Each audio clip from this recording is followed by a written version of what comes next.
following is a 45 Sports presentation.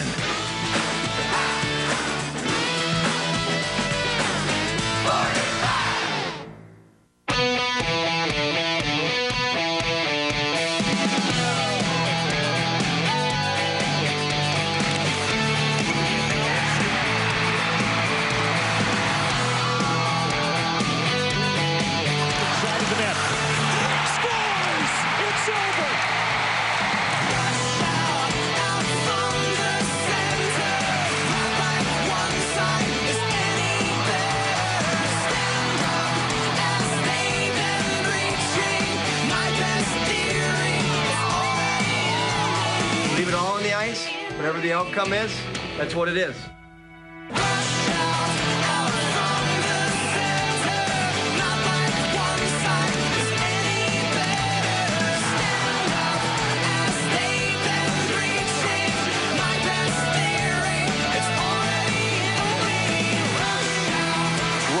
Marshall, back for Zern, top of the circle, moving in, and scores.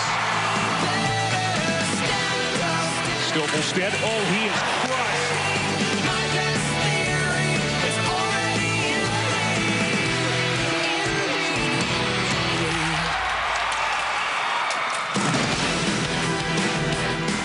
The boys high school hockey tournament, Class AA quarterfinals underway. Our final matchup of the day, the Moorhead Spuds against the 4th-seeded Eagan Wildcats. And guys, again, on paper, this game looks very even. And Dave, as you were pointing out, if Eagan were to go ahead and win, all of the top seeds will advance. Yeah, and Eagan has been under the radar, I think, all season long. They beat Eden Prairie earlier in the year. They've got an outstanding young team. They're fast, they're strong.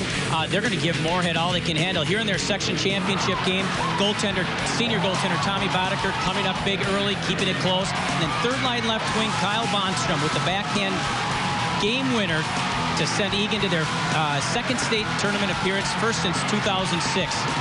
And we've checked, no one was injured in that pileup. But it always amazes me, someone doesn't lose a finger when they're piling up like that. But obviously, Eagan Wildcats having a great time winning their section. And then you take a look at Moorhead. They are no strangers to the state tournament, especially getting to the championship game. That's right. They're a very well-coached team. Dave Warville and his staff does a good job. One thing you'll notice about Moorhead, they don't have any prolific scorers. The one thing that's missing from that stat list that we have here is goaltender Michael Bitzer and how good he's been for them this year. And Moorhead is a team that plays well in sets of 5. They take away the middle of the ice, they work in units, and they make you work for every inch of the ice, every shift you're out there. And this is going to be a great game. And you can see they got a couple of quality wins over Roseau and Wayzata. Neither of those teams is in the tournament, but they had quality teams this year. So we're just minutes away now from our final quarterfinal matchup between Moorhead and Eagan. Stay with us on 45. Moorhead and Eagan, neither of these teams has ever won a state championship. Could this be the year for one of them? Let's go up to the booth where Clay Matvick and Lou Nanny are standing by, guys. Well, Moorhead sure has come close to us several times. 7 times state runner-up. We'll see if they can get that far this year. They're taking on Eagan tonight. Let's take a look at some players to keep an eye on. Michael Zajac is someone to watch here tonight for Eagan. He does everything. He's big, he's physical, he moves the puck, he scores goals. He's going to be a real key out here tonight because the coach wants him to check the top line from Moorhead. Dave Morinville, the head coach of Moorhead, calls Logan Ness a sniper. He is a sniper. He's very dangerous, and this is a hockey club that's got some good bloodlines to it. They've played a very tough schedule. Ness is one of the real keys to this hockey team. I've been looking forward to this game for a long time. As soon as I heard the pairings, I thought this could be the best game of the day. It's going to have to go some to beat that game, White Bear Lake and Duluth East, but I think it's capable of doing that. Well, the winner of this game will get Eden Prairie in the next round. Our 4th and final quarterfinal of the day in 2A coming up next on 45. The Eagan Wildcats making just their 2nd appearance ever in the state tournament, still looking for their first state title. They are the number 4 seed in this tournament. They're taking on the Moorhead Spuds, who've been here a dozen times and finished runner-up an astounding 7 times. Dave, who are some of the players on Eagan who maybe you don't hear as much about who might be a factor tonight? Well, certainly as Lou and Clay had mentioned upstairs, Michael Sajak is a special player. In an earlier 4-2 win over Eden Prairie, he was a dominant player against that Eden Prairie team. But another kid on that second line, Nick Kuchera, he is a flashy, an outstanding junior. He's not real big, but can really skate. I look for him, Will Merchant, really to be a factor here tonight. And Mike, who might be a surprise for Moorhead? Well, they're going to have a good game out of Eric Brink, number 22, and their defensemen, the seniors, Nick Oxton and Noah Julin, are going to have to play well for Moorhead tonight. And Dave, this looks like a pretty even matchup, doesn't it? You got the number 4 seed against an unseeded team, but at this level, they're all pretty close. Well, I really think on paper, we got a classic matchup here. Eagan is a very high-flying team. They're high-scoring against a very defensive-oriented, well-coached Moorhead team. So something's got to give. I think we're going to have a great matchup. All right, the number 4 seeded Eagan Wildcats against the Moorhead Spuds. Moorhead trying desperately to get back to a championship game and possibly win a championship, Mike, because it's not easy to do, as they found out. No, it's not, and that's one thing I think that weighs on the whole Moorhead program. They want to have that state championship. All right, thanks, Mike. Let's go ringside now to Jim Carroll. Good evening, ladies and gentlemen, and welcome to the 67th annual Minnesota State High School Boys Hockey Tournament. Our last section fourth AA quarterfinal game features the champions of Section 8 with a record of 18-7-2, the Moorhead Spuds, against the champions of Section 3 with a record of 26-2, the Eagan Wildcats.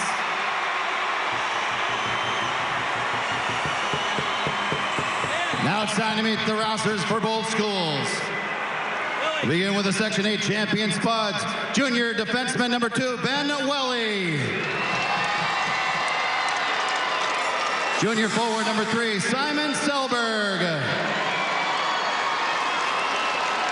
Senior defenseman number 4, Nick Oxton.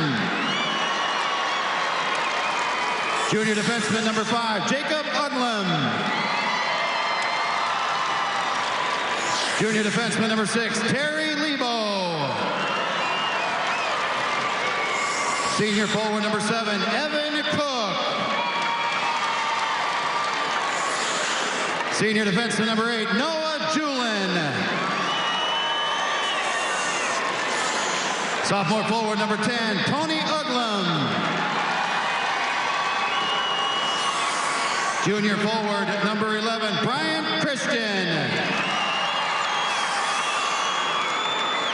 Senior forward number 12, Brendan Johnson. Sophomore defenseman number 14, Eric Barker. Senior forward number 15, Ben Doda. Hey, Lauren. Sophomore forward number 17, Nicholas Uglam. Junior forward number 19, Cody Raymond. Junior forward number 21, Jesse Deschadas. Junior forward number 22, Eric Brink. Junior forward number 25, Zach Quaid. Junior forward number 26, Logan Ness. Junior goaltender number 31, Evan Cochran. And junior goaltender number 33, Michael Bitzer.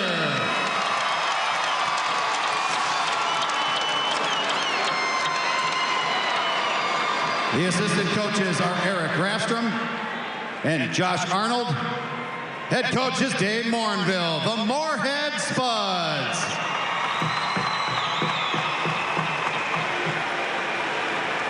Now it's time to meet the Section 3 champion Wildcats.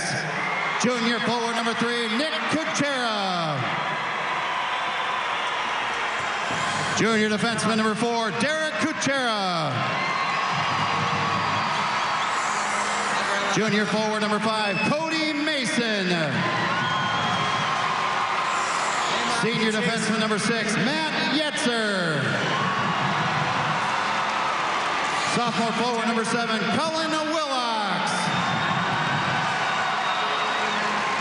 Senior forward number 8, John Carroll. Junior defenseman number 9, Connor McGovern. Junior defenseman number 10, Sam Wolf. Junior goaltender number 12, Brian Nelson. Junior defenseman number 14, Eli May. Senior forward number 15, Kyle Bonstrom. Junior forward number 16, Michael Zajac. Love you, Mom. Love you, Dad. Senior forward number 19, Brady Lowe. Junior forward number 20, Tommy Noriak. Junior forward number 22, Eric Peterson. Sophomore defenseman number 23, Will Peterson. Junior forward number 24, Will Merchant. Sophomore forward number 27, Zach Blinky. Senior goaltender number 30, Alex Sidegowski. And senior goaltender number 33, Tommy Boddicker.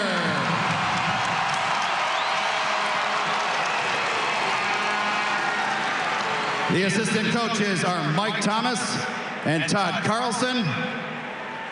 Head coach Mike Taylor, the Eagan Wildcats.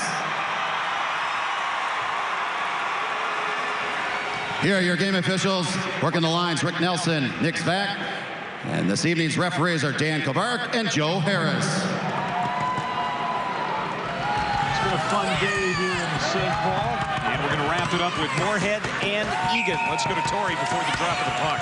Yeah, Clay, Michael Zajac, the junior forward from Eagan, has already had a very impressive career as a junior. He's broken the all-time school record of 112 points set by his assistant coach, Tommy Freeman, who's on the bench. Zajac is the captain, but he's very impressive in the classroom as well, as he holds a 3.85 grade point average. He also scored a 30 on the ACT. Pretty solid numbers all the way around for Michael Zajac. He has had a great season. No relation to Travis Zajac, who's in the NHL, right, Lou? I don't believe so. No. In fact, I think Travis Zajac's a Canadian and Michael's from Eagan. But not that they couldn't be related, but I don't think there is. All right, here's a look at the starting goaltenders brought to you by AAA. AAA reminds you that texting while driving is not only unsafe, Lou, it's also against the law, so don't do it. Won't. You'll know how to spell. Goaltender is in there somewhere. It's Michael Bitzer for Moorhead. 18-7-2, 1.94 goals against, save percentage of 93. Very impressive. And Tommy Boddicker allowed just 2 goals during section play. He's 14-6-2 over the course of the year. Well, Coach Dave Morinville really likes his goaltender, so he says he could be a key for us tonight because he has given us great goaltending all year long. When you look at it, Eagan is a big team. They got 11 guys 6 feet or more. That's a big team. Both these teams like to play physical, Clay, so it's going to be interesting, especially with the size advantage that Eagan's got over Moorhead. But Moorhead is not going to back down. They are a physical hockey club, and that's the way they play. And I think we're going to see more body checking in this game than we've seen in any other all day today. Here's our game plan brought to you by Wells Fargo. Together we'll go far. And Moorhead's got to support one another, and they have to box people out in their own zone. That's the way they're going to play. Egan's going to be physical. That's what they want to do. And they want to move the puck out quickly because they think Moorhead likes to trap, and they want to get it before the trap's set up. Eagan in white, Moorhead in black, and we're underway. Moorhead controls the opening draw. And this is our 4th and final quarterfinal in 2A. Winner of this one will get Eden Prairie, which beat Lakeville North 5-0 earlier tonight. Played here in the Moorhead zone. The Spuds able to work it back out to center. Coming into the zone, this is Logan Ness. That's the sniper we talked about, and his shot is deflected up out of play. And good play by Eli May to come over on Ness and get his stick on that shot before it could get to the net and deflect it over the screen. one thing you expect to see, Coach Mike Taylor of Eagan's going to try and match Sajak's line against Christian's line all night long if he can.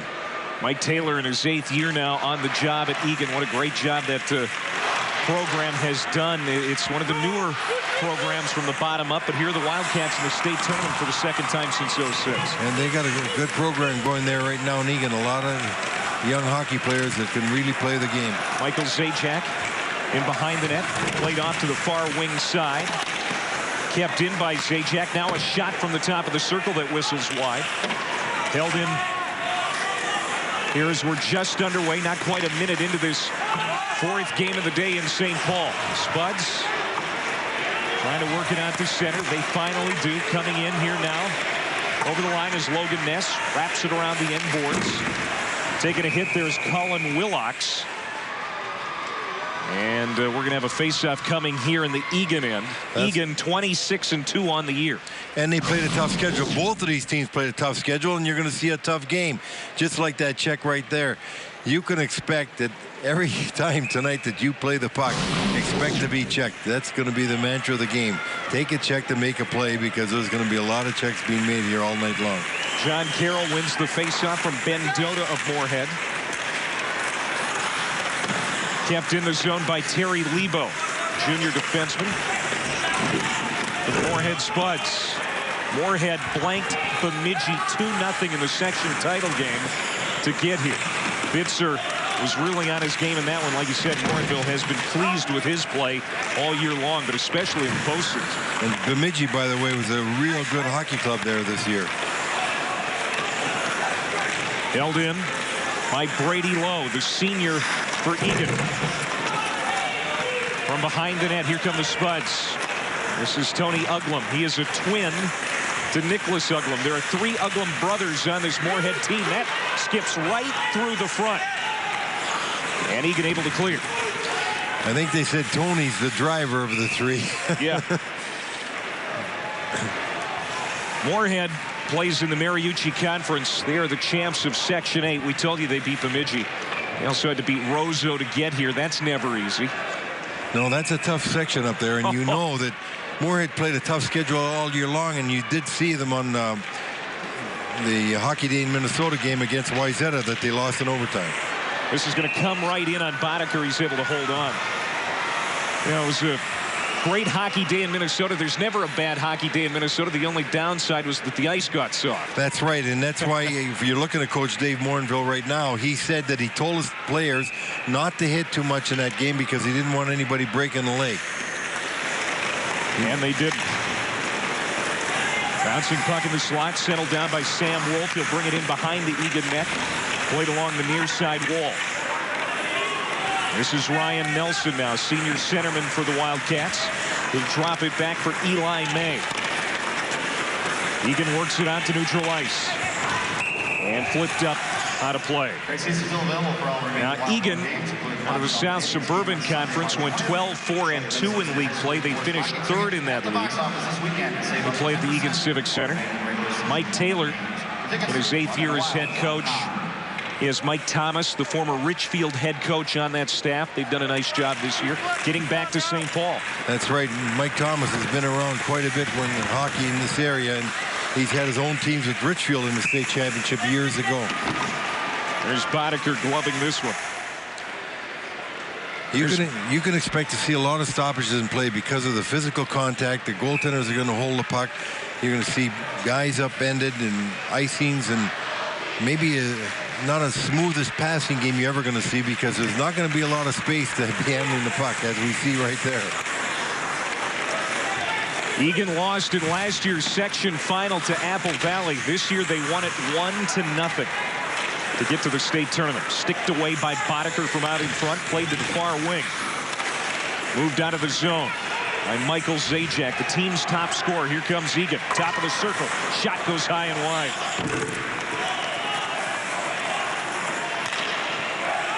Calling for it is Michael Zajac. Boy, he is a aggressive scorer. Again, banging his stick on the ice. He wants the puck every time he's out there. I'm open. Now this is John Carroll. Carroll centering pass broken up. Now side of the net, Kuchera, and they score. Nick Kuchera. Kuchera just followed the play up right to the net. It looked like it was stopped. The defenseman of Moorhead had cleared it, then went right to Kuchera. Kuchera just came right back in and put it in. You're looking at Kuchera right there going to the net. Some good forechecking by Eagan on this play. You'll see right here. Puck's getting picked up. It goes right to the front of the net. Kuchera's following the play. That puck was bouncing. He still shot it. Carroll gets the puck, and here's Kuchera with the bouncing puck. Hit it right out of the air, right past the goaltender, Bitzer. Gives Eagan a 1-0 lead. There's the backhander right there in the bouncing puck. Looked like a knuckleball going in on the short side. Nick Kuchera, one of the Kuchera twins, his brother Derek, a defenseman for Eagan. It's Nick with his 13th goal of the year, the first of the state tournament for Eagan, and the Wildcats are off and running here in this quarterfinal. Carroll should get an assist on that play too. Carroll does get an assist. The goal at 3:35. Lowe and Carroll get the helpers. Well, we've had our first goal. Didn't take long. Not even 4 minutes into this one. 1-0 Eagan. Today's first period is brought to you by Westwood Sports. Nobody knows hockey better than Westwood Sports. You got to go back to before Christmas to find the last loss for Eagan. It was a 3-2 defeat to Bloomington Jefferson. Since then, they've won 11 of their last 12. There is a save by Bitzer. They're announcing the goal by Kuchera now here at the XL Energy Center. Watch how this breakout comes, and there's Carroll going along. You know, that was something because Lowe had to just barely stay on side, number 19, because number 8, Carroll, got the puck. He was behind him, but Lowe just held up long enough to give Carroll an opportunity to get that shot on net. Jesse DeShatis comes through center for Moorhead. Hands off for Selberg. His shot deflected to the far corner. Now taken back here by Eagan. Pitched ahead by Willocks. Here comes Eagan. Shot, save made, rebound cleared to the near wing side. Now back quickly coming DeShatis. And DeShatis picked up by the Eagan defenseman.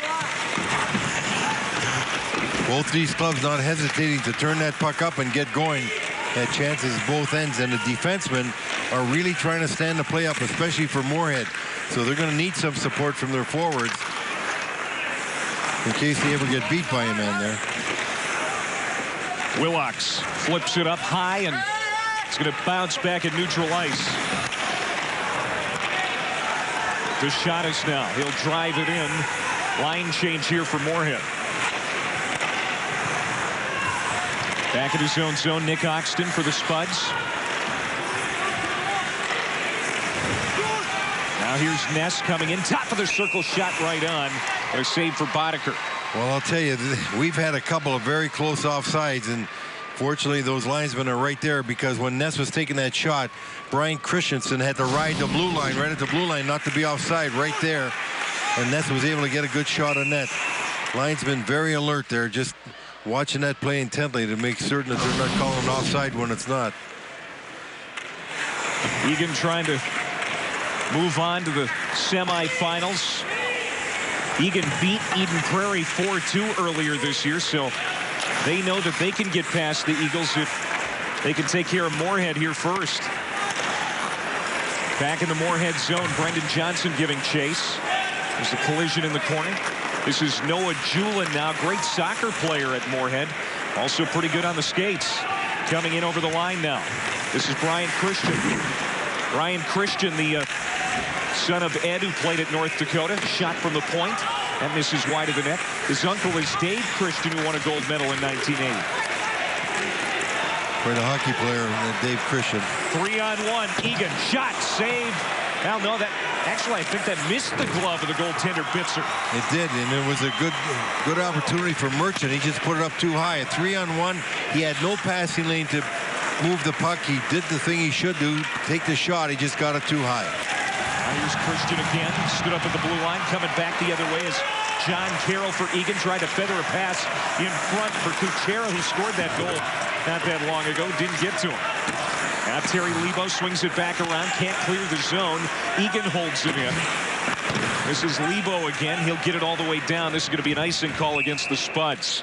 As we said, not entertaining, but really physical. Yes. Here's how Eagan got here. 5-0 over Park. Then they beat Hastings 5-2. And then that great game against Apple Valley. The only goal of the section final came from Kyle Bonstrom. He's number 15 for Eagan. Kuchera from the corner. Tries to play it to the point. It's intercepted, moved out by Moorhead. Back down into the Eagan zone. Eli May stick handling, still with it. And a nice outlet pass at center.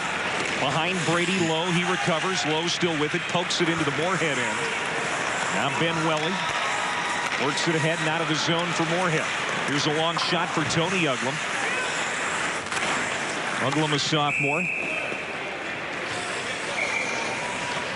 And we've got a timeout on the ice with 9:41 to go. The Wildcats lead it 1-0. Hey, you can get a copy of this game or any of the state tournament games. Just go to KSTC45.com to preserve the memories. You know, Moorhead, Lou, is not used to playing from behind. They have only allowed, prior to tonight, 14 first-period goals. But they're down here 1-0 on a goal from Kuchera by the Wildcats. Long shot, long rebound. Nobody home on the other side for Eagan. Kyle Bonstrom with that blast. Again, Bonstrom scored the only goal in the section championship game. And you can see already Morinville starts shifting his lines a bit. He's going to use 11 forwards, he said, and he started to do that. He breaks up some of the line combinations. He goes with 11 forwards, sometimes 4 or 5 defensemen. He's not afraid, and he's got a lot of confidence in all those forwards. And if you're trying to match lines, the one thing that you're going to notice, Mike Taylor's going to just focus on one thing. Try and match Zajac against Christian. The other two lines that are getting changed around, he's not going to concern himself with that at all. Dave Morinville has been coaching for 24 years, 14 of them in Moorhead, and he has been here to St. Paul several times. Hasn't won a championship yet, but maybe this is the year. Yeah, they've really had some good opportunities and good teams, by the way, that were beaten here. And here is how they advanced. They beat Buffalo. They were the 2 seed in that section. Then Roseau 3-2 and Bemidji 2-0. Champs of Section 8.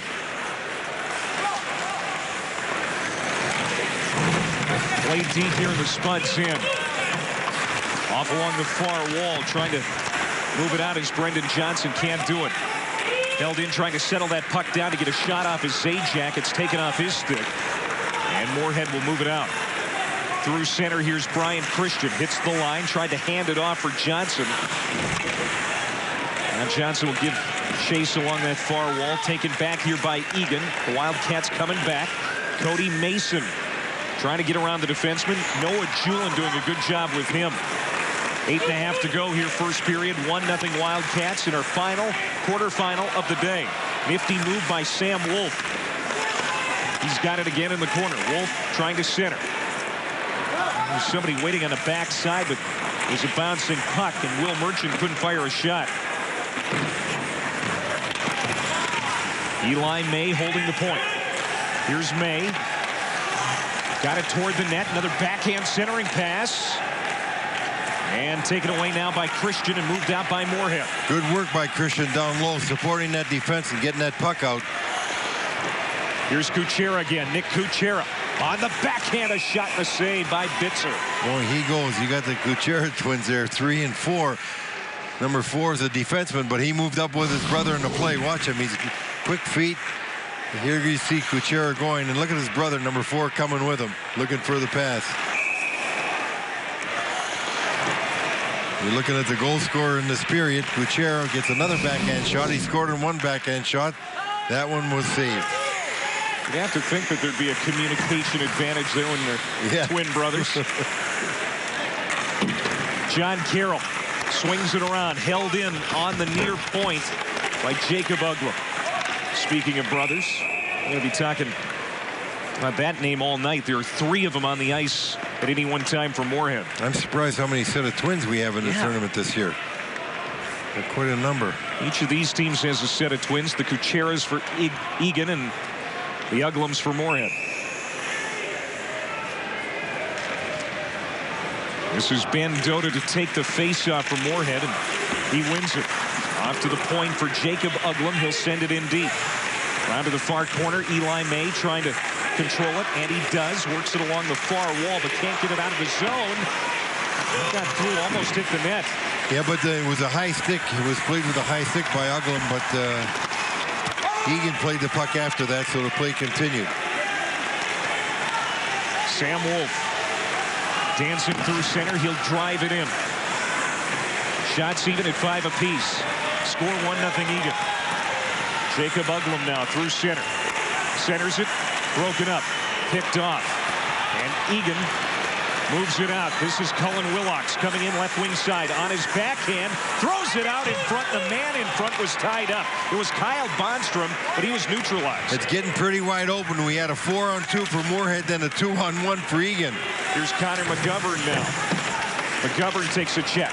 Out in front. Another man goes down. And that was Cullen Willocks. Moorhead playing real good physically. Just a couple of minutes here. Tying their guys up out in front. Now behind the Eagan net. Penalty coming up.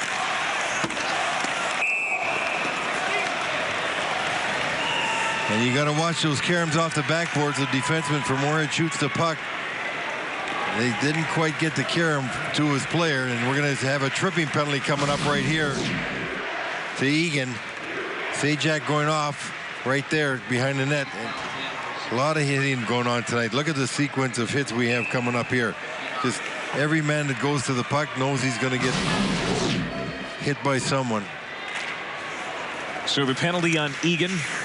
Sajak at 10:59 tripping. Power play here for Moorhead. They're 23% on the year. This is their first of the game. At the point here is Uglum. Playing catch with Christian. Christian sent it in front. It's deflected. Up and out of play. Yeah, Wolf got his stick on it again. Defense from Eagan really get their sticks in position properly. Wolf and May especially. You're looking at Morinville telling his players where he wants them to move the puck. Another power play brought to you by Bauer, the official sponsor of the Minnesota State High School League. And you got Sajak sitting in the box, who usually kills penalties for them. Christian through bodies. Got it on net, but Boddicker saw it. Christian took the shot as he had his man going to the net. He's got Johnson going to the net. He takes the shot, but as he said, Boddicker could see it all the way and just throws it. Christian leads the Spuds with 5 power play goals on the year. He won that draw. There's a shot from the point. Uglum sent it wide. Now out in front of the net. It's cleared by John Carroll. And a faceoff coming up outside the zone. Boy, Logan Ness almost fired that puck off the goaltender into the net. And that's what you have to do sometimes. If you don't have an angle, but the goaltender's out in front of the net, try and hit him and see if you get a deflection into the net. He almost got that time. It was a good opportunity there for the Spuds. Christian wins another faceoff. 1:19 to go in this power play for Moorhead. First power play of this hockey game. Penalty kill this year, 85% for the Wildcats. On the point, Uglum for Christian in the near corner. Back for Uglum. Holds. Deflected in front by McGovern, the Wildcats defender. And on a play with a minute to go in the power play. That's right. Another defenseman deflecting a shot out of play. And that's been a strength for Eagan here tonight. The defenseman not letting those pucks get through to the net by deflecting them. You see Christian passing it back right there to Uglum. Uglum shoots, but the puck gets deflected over the screen. Derek Kuchera trying to clear the zone for Eagan. And getting up along that near wall, but taken away by Dota. Dota now trying to get Moorhead set up here on this power play for Julin. Julin. The puck is somewhere in front, and it's locked up in somebody's equipment. Yeah, and it's going to come outside because that puck was locked up in Dota's equipment, number 15, as you look at him. So the faceoff will come outside. When you get that shot in there, you're trying to shake the puck free, but sometimes you can't get it down. The referee blows the whistle, And because you caused the delay, the faceoff's coming outside. Good puck movement by Moorhead, but nice boxing out by Eagan, not getting them, allowing him any shots straight up the middle. Moorhead Spuds 21 power play goals this year. Like I said before, 5 of them have been scored by Christian. They've got a half minute to work with on this man advantage. Tony Uglum, rink-wide pass broken up and sent back down by Eagan. And Oxton has to hurry up and get back there as he was pursued. Here's Uglum again. Tony Uglum coming in over the line, holding. Now sends a wrister down low, wide of the net. And Kuchera tees it up and sends it all the way down, and it's going to do it with his power play. Yeah, when you're coming down the wing like Uglum was there and you're taking the shot, you got to hit the net. Too often when you miss the net from the angle, it caroms all the way out of the zone, and that relieves the pressures. We see Sajak just laying a heavy check on Johnson there. Sajak is aggressive in every aspect of the game. Here's Eli May now. He'll send it wide. There's another hit by Sajak. That far corner. Coming up on 3.5 to go in this period. Puck airborne now. A chance here coming in. Cody Mason shot. Save. Rebound comes in behind.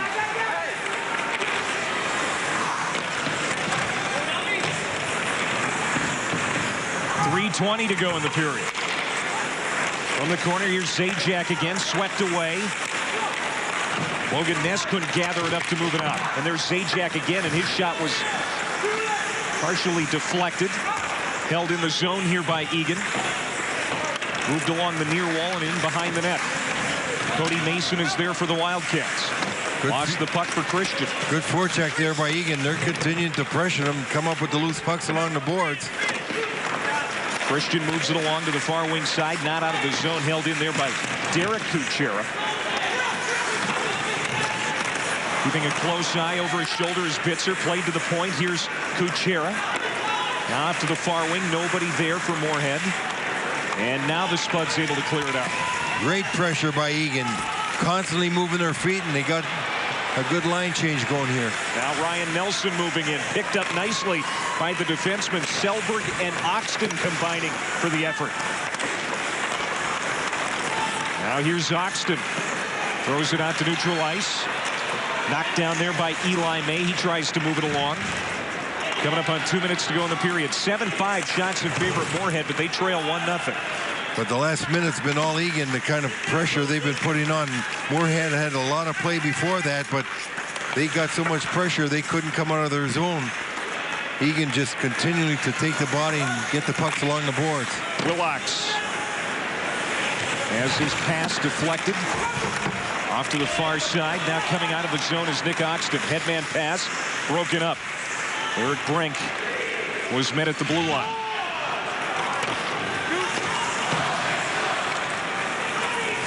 Haven't had a whistle in a while. A lot of non-stop play here in St. Paul. That's right. Brady Lowe trying to move it along for Eagan. Now comes to John Carroll, an open look. Carroll keeps it in the zone. Into the far corner for Kuchera. He's got the lone goal in this period. And we're coming up on a minute to go in the first. 1 minute remaining in the first period. 1 minute. There's Sajak again. And Moorhead able to come up for air at least momentarily. You're right about that pressure for the Wildcats. Here's Sajak again with a head of steam through a screen and sent it wide.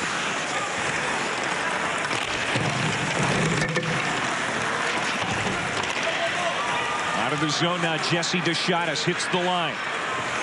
Trying to take it wide, pushed to the outside by Wolf. Good job by Sam Wolf. 29 seconds to go in the first. Will Merchant now for Eagan, and he takes a pop from Terry Lebo. Lebo nudges it ahead, coming out of the zone now. The Moorhead Spuds. Brendan Johnson, a shot goes high and wide. 10 seconds to go in the period. Jacob Uglum Sent it on, and Boddicker will hold on. Boy, we had about 3 minutes of nonstop action there, and most of it was in the Moorhead zone because of the forecheck pressure of Eagan. Eagan seems to have found their game a bit. They're getting stronger along the boards. They're using their bodies. We thought they would. Even though Moorhead is physical, when they're getting checked in their own zone, they're not controlling the puck very often, and they're just dumping the puck rather than making plays. And because they haven't been able to dump it out, they've been in constant pressure. Off the face-off, a chance for Johnson. He was trying to use the bodies in front as a screen, but that shot went wide, and that's going to do it. There is the horn. Kuchera, Nick Kuchera, the only goal in this period. It came at 3:35, and it's 1-0 Eagan going into the first intermission. That's right, Clay. Even though Eagan's up on the board, though, 1-0, it was a pretty even period. Both of these clubs had some chances, but not real good chances because of the physicalness of the play. The defensive work by both teams' defense has really kept down the quality chances, but we're seeing the kind of game we expected. Real physical, somewhat disjointed because you don't have much time or much space. Let's go down to Torrey Holt. We're with Mike Taylor right now. Hey, we talked about it before the game. You guys got to come out, be physical, work hard. What was your assessment of that first period? I thought the kids did a good job. I liked our jump, and I liked how we finished our checks. But, you know, I thought we were too pretty in the offensive zone. We just have to get pucks to the net, and we're looking to pass right now, and maybe that's nerves, I don't know, but we need to correct that. You do have the 1-0 lead going into the break. You'll be coming out. What are some of the things you're going to talk to the kids about coming out that will be concerns going into the second period? Well, we need to talk about our breakout and maybe adjust that, and then the other thing we need to do is get more pucks on net.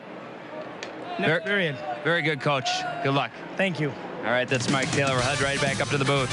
All right, the Eagan Wildcats lead it 1-0 in our final quarterfinal here in St. Paul today. Winner of this one will get Eden Prairie in the semis. First intermission coming up. The first intermission is brought to you by the Messier Project, created by Cascade Sports. Protect, perform, evolve. Become a member of the M11 Evolution. The number 4 seed Eagan Wildcats here in the state of hockey have a 1-0 lead over the Moorhead Spuds after one period of play. Second period about 15 minutes away. And speaking of the Moorhead Spuds and the Minnesota Wild, as you look at their banner there, one of the best-known alumni from Moorhead is now a member of the Minnesota Wild. It has taken Matt Cullen about 13 NHL seasons to get back to the state of hockey where he began his hockey career. Chris Long tells us it's been one great ride. These days, Matt Cullen's just taking in everything like he's a rookie. But it's because he's back in his home state and playing the game he learned as a kid. It's been quite a ride, I tell you, and to be able to sign back home was one of those things that, you know, again, like I've said it a few times, but I feel so fortunate and so blessed that I've even been given the opportunity to sign here and play at home. Cullen grew up in Moorhead, where he played high school hockey for his dad. His only goal back then was playing in the state high school tournament. Clear it, Corton at the point, shoots the puck and they score! Matt Cullen ties it up! It's quite an experience, I'll tell you. Those are some of the very best memories I have in my whole hockey career, including anything in the NHL. I mean, it's great. You're playing with your best friends, you're playing with the guys that you grew up with, and you get a chance to win the state title in front of a huge crowd.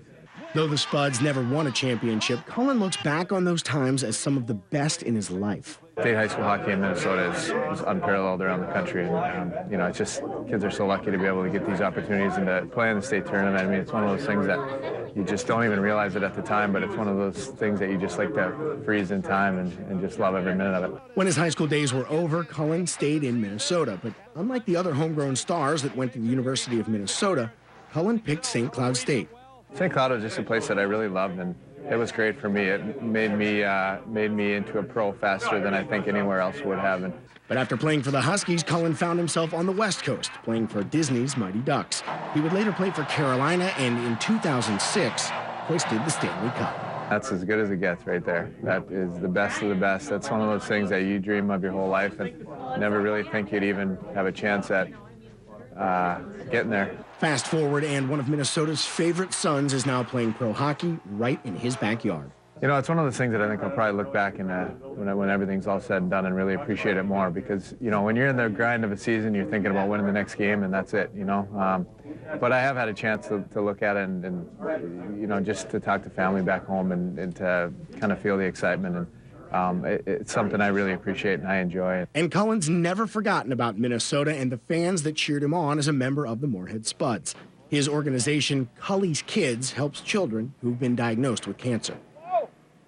It's something my wife and I do every summer, and it's one of those things that we decided a few years back that we wanted to help out kids at home, and it's one of those things that's kind of meant more to me than just about anything I've done on the ice. Matt Cullen, high school hero, college standout, and now a member of the Minnesota Wild, proving that you can come home.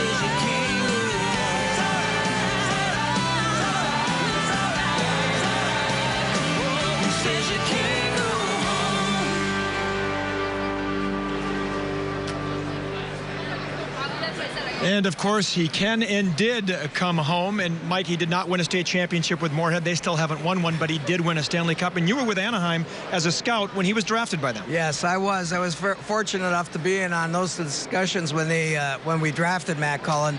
And one of the things, there are two things about Matt that I remember in our discussions was, one, the character of the person that we were going to draft, and two, the work ethic that he brought every single day to the rink. And he's done that his whole career. And there's no bigger thing you can say about a player in the NHL than those two things, and Matt exemplifies those. And Dave, that's one of the reasons why the Wild wanted to bring him back, not just because he was a Minnesotan. No, he's a classy guy. He brings so much to the state of hockey, Minnesota. One thing that really stands out as a coach, his father, Terry, they had a stick handling video they used to put out up from Moorhead, and a lot of us coaches have used it over the years, and you can see why Matt was such an outstanding stick handler. All right, well, we'll see how his Moorhead Spuds can do in the second period of our game. They trail 1-0 to the Eagan Wildcats, the number 4 seed. Our coverage will continue on Channel 45 after this. It's a low-scoring game so far. Not very many shots, but a lot of big hits. And this is what I was talking about earlier at pregame about the way Moorhead plays. They don't give you any room, and they use their bodies very well. And Eagan's giving it right back to him. Well, you know, their top junior, Michael Sajak, shows his force right there with some big hits. Not only scoring goals, but also making big hits on the defensive side of things. And then here on the Eagan goal, Brady Lau, the puck is centered from John Carroll over here to the front of the net. Nick Kuchera, who we talked briefly in the pregame, puts it away upstairs, gives Eagan a quick 1-goal lead, 3:25 into the period. And he's one of the players you told us to look for, having an impact on the game. Today's stats brought to you by Century College. Invest wisely, invest in yourself.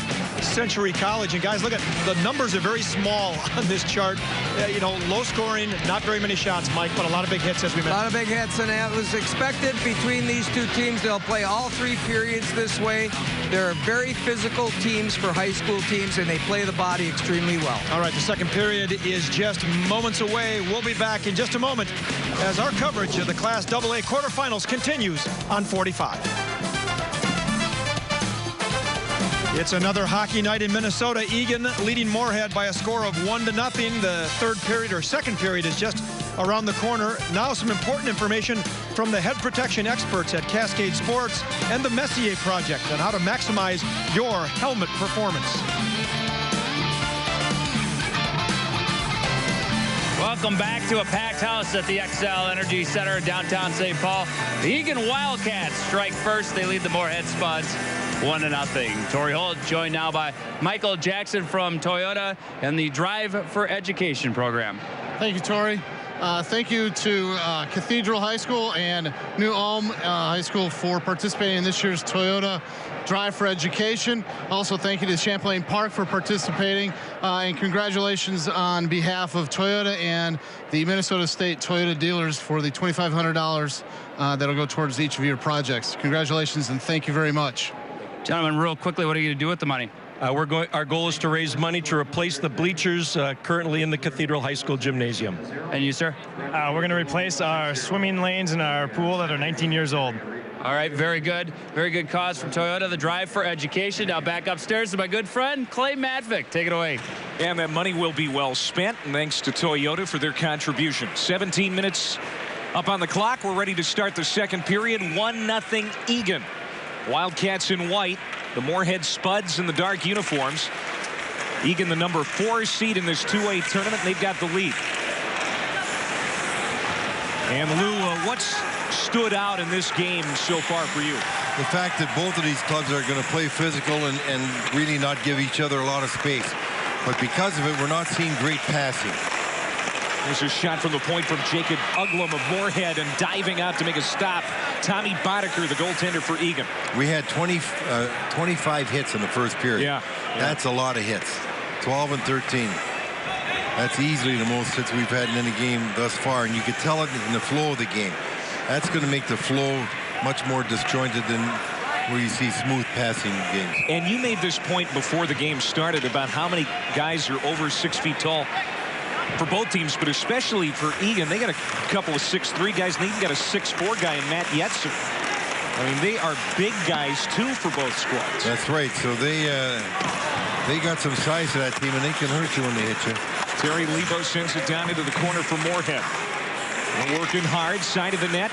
There's a shot from Dota that doesn't get through, and Eagan gets it to the back of the zone, but not out. Now here's Sam Wolf, who swings it around, and finally coming out of the zone is Kuchera for the Wildcats. Sidesteps a check. Kuchera to the front. The centering pass for Lowe, and the net comes off. Kuchera should have just taken that shot on net. We had the same thing happen just previous to that. Break down the other net, should have shot the puck. And here he's got people going to the net, put the puck on the net, look for a rebound, instead of trying to pass through 3 people. Had he shot that puck on the net, he might have had a rebound for the player right in front, and who knows, the goalie might pull off the pipe, you might get in the short side. When you try to thread a needle through 2 people, it's a pretty tough pass. Even if he gets it, it's on his backhand. Nick Kuchera scored the only goal in this game at 3:35 of the first period from Lowe and Carroll. And an icing call here against the Spuds. Both of these teams got to be thinking, you know, this could be a low-scoring game, so you never know when goals are going to come. If you get the opportunity, take the shot. It's never wrong to put a shot on the net. Chance to score. Sometimes you might have a better play, but at least if you get a shot on the net, you know what, that shot's got a chance to go in. Off the face-off, sent toward the front by Merchant. Didn't get much on it. Carried out by Nick Oxton for Moorhead. Dota still with it. Dota to the point. Oxton a drive. Shot save made. Still loose in front. Kuchera is there trying to move it for Eagan, and he does get it over to the far corner. Oh, that was a deflection right in front. It was a good save. Rahman had deflected Oxton's shot. Another save. Now a blocker save by Boddicker. Those are the best chances that Moorhead's had thus far. Boddicker very smooth there. Didn't get overexcited.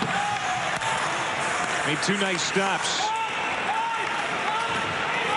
And an icing call again. This is going to come back into the Eagan zone. That's what happens when you take shots on net. Those rebounds bounce away. People don't know where they're going to go, especially when your defense look with their back to it. Here's a shot from Oxton. Watch 19 in front. He deflected that shot right there, and then great leg save, and then a nice blocker save. Made that look almost too easy. Good body check there, too. These clubs are going to play hard all the way through. So going to be some ice packs used after this game, no doubt about it. Play to the top of the zone. Uglum holds it in. Backhand centering pass sticked away by Boddicker, back in behind. Selberg battling there for Moorhead. He is tied up with Wolf. Comes over to the near corner. Eagan trying to move it out, held in by Lebo. Off to the far side. Wolf takes a check. Eagan able to clear it back to the Moorhead line.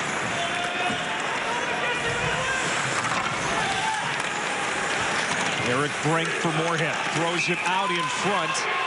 Boddicker smothers it. Crowd cheers, but that play was whistled down. Closed captioning brought to you by Education Minnesota, the state educators union.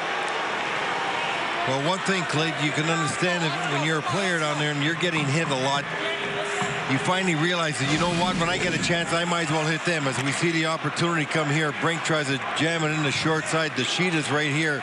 21 goes to the net, but the goaltender freezes. Whistle blew before it went across the line. Whenever you're in a physical game like that, you learn early that you're going to get hit, so you might as well start hitting somebody else. It's always more fun to hit than get hit. Rumor has it.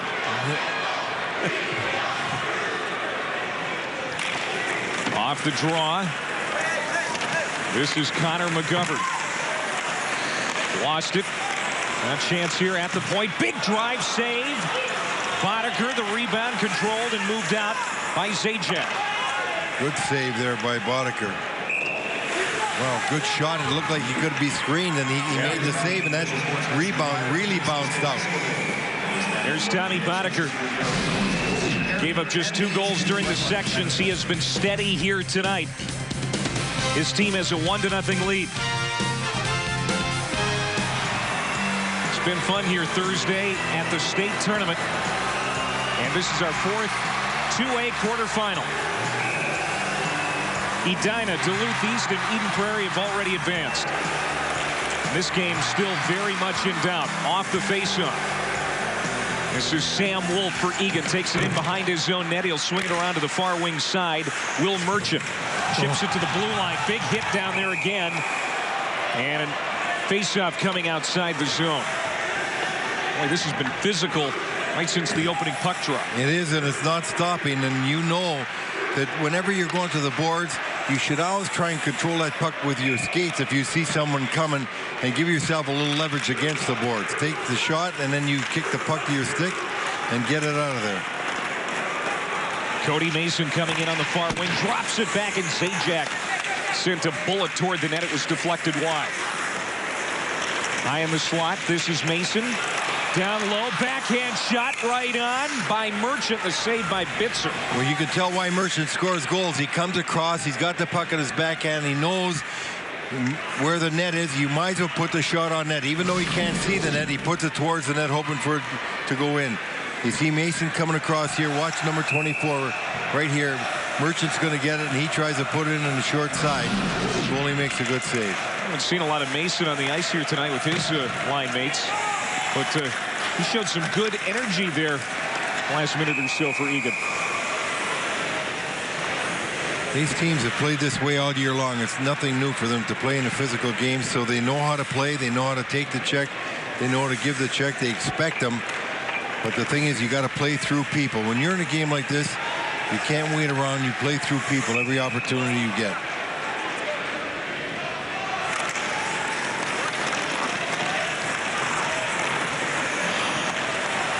Raymond dumps it in for Moorhead. McGovern off to the far corner. Eagan clears. He's going to come all the way back down to the Moorhead zone. Nick Oxton quickly jumps on it. Gets it out at center, broken up by Carroll. Loose puck at neutral ice. Now Zajac comes back. Zajac in over the line. Sent it toward the net, broken up by Julin.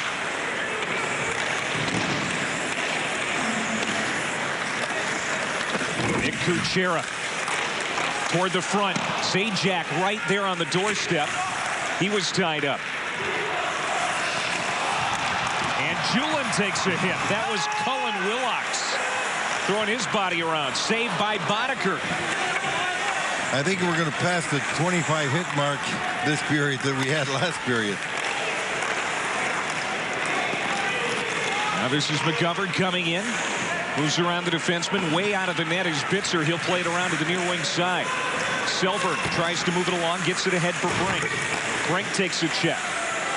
Selberg comes over to lend a hand for Moorhead. Now Lebo drives it into the zone. Gathered up by Wolf and moved out to neutral. Pounded in by Eagan. Hard carom off the end boards, and Bitzer takes no chances. Well, we're seeing both of these clubs using their body and using their feet. Here's a real good hit right there. You see that? That was contact. Whenever you get a shot at a man, as Cook had right there, you take it. The only thing you got to be careful of is that you forget to play the puck sometimes. You get so eager to hit somebody, you forget to play the puck. Turned over out in front. Cullen Willocks trying to spin to get a good look at the net. Rolls into the near corner. Bonstrom is there for Eagan, taken away by Brink. He sends it around to the far wing side for Moorhead. Spuds trying to clear the zone. They're down a goal. There's a shot deflected by the defenseman. It's off the stick of Bondstrom, comes to the near wing corner. This is Selberg now. Selberg doing battle with Willox. They're tied up behind the net. Puck squirts free. Ryan Nelson trying to move it in front. He does. Point blank shot by Bondstrom and a nice save by Bitzer. What a great save. As you said, Bondstrom was right in the doorstep. Nelson tried to jam it in. The rebound came right to Bondstrom. He did what he could do to try and get it on the short side, but a great save there by Bitzer. Look at that. You see Bondstrom's trying to go up high in the corner. He couldn't quite get enough on it. He wants to go over the glove right there, but Bitzer comes across and makes the save. Bitzer has been the starting goaltender for him from day one for Moorhead this year. All 18 wins for the Spuds. He's been the winning goaltender. Derek Kuchera back at the Eagan zone. Plays it ahead for Michael Zajac. Here he comes, right wing side. Big rebound, backhand shot, Mason.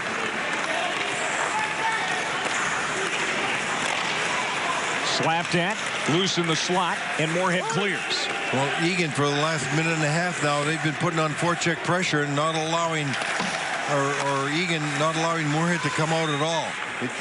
It seems every now and then Moorhead gets into a trap where they can't pass the puck very well, and they just dump it out. Here's Brian Christian. Shot. Blocker save. Side of the net. This is Logan Ness now, and he'll carry it over to the far corner. Boddicker watching over his shoulder. At the point, Lebo holds it in, drives it in. It rolls off to the far wing side. In the corner, McGovern back around. That's a wraparound attempt there by Logan Ness. Oh, that was a good opportunity, but Kuchera just stopped it. Here comes Cody Mason in, uncontested. Backhand goes wide. Boy, this crowd enjoying this back and forth action between Eagan and Moorhead. We've had some long stretches without whistles. Connor McGovern at the point. Now Wolf, a shot. Rebound and smothered by Bitzer. We can catch our breath with 9:40 to go here in the second period. Eagan holding on to that 1-0 lead. Through half of this game, Tommy Boddicker pitching a shutout here for Eagan. And here are several of his saves from tonight. See a good one down there in the leg save, then a good blocker save right there. And there's another shot from the point, deflected in front. He had to readjust and come back and make that save. And here's a high one right from the point that he took off the shoulder. Boddicker wears the C. He's a captain for the Wildcats. As a coach or general manager, did you ever have a goaltender who was a captain? No, and I've never seen one until Roberto Luongo was captain for Vancouver for a year, and they said it didn't work out too well, and they took it away from him this year. That was the only one in the National League while I was involved. I think years ago, maybe Boston Bruins Sugar Jim Henry might have been captain, back down in the 50s. But since that time in the 50s, I don't recall any goaltender in the National Hockey League being a captain. See it quite a bit now at high school. Yeah, you do. And I guess it's... you know, it's maybe a different thing, a senior thing. Sure. Off the faceoff, controlled here by Nick Kuchera. Still has the only goal of this game. Turned over. Moorhead spits it out of the zone. Nick Oxton got it out to neutral. Here's Oxton. Flips it in from the blue line. It's going to roll in deep. One thing, the difference, Moorhead's got a lot of good parts to their game. They're physical, they skate, they are aggressive. The only thing that they have to improve on is in their own zone, they don't move the puck sharply and smoothly. They dump it quite a bit. They're not making, you know, tic-tac-toe passes, defense to defense, defense up to the wing, defense to the center. So they're not coming out clean, and that way they're not getting any three-man rushes coming through the neutral zone with any kind of speed to give them some kind of opportunity when they get to that blue line. That's been the one weakness in their game thus far. Eric Brink takes a check, fights through it. He'll send it back to his defenseman. This is Terry Lebo going back behind the net for Moorhead. Off for Simon Selberg. Selberg lost it loose in front. Shot. I don't know if the goaltender saw it. Good look there for Cullen Willox. Now back comes Moorhead. This is Evan Cook. Good defense there by Connor McGovern to take Cook out of that play. And now it's tied up in behind the net.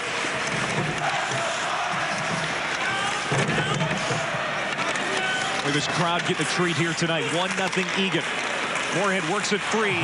Centering pass out in front on the doorstep was Lebo. And Coach Morinville loves Lebo back on defense. He says, where do you see this kid play defense back there? Moorhead had to tag up. They were going to be offside, so that gives a free puck to Eagan. They work it back out to center ice. Now this is Lebo again. Lebo, hands off. Johnson a drive. Brendan Johnson, the senior left wing. Just a little second too long, and because of that, Kuchera got a stick on it again. Here's Noah Julin now for the Spuds. Long shot, and Boddicker gloves it. And a faceoff coming with 7:37 to go. In case you're just joining us, this is what's happened today in the 2A quarterfinals. Edina, a 3-2 winner over Blaine. Duluth East got by White Bear Lake. It took 2 overtimes. 5-0 Eden Prairie cruised by Lakeville North. And this one 1-0 here in the second period. And we got another close one here, and I think it's going to stay this way all night long because both of these clubs are tight checking teams.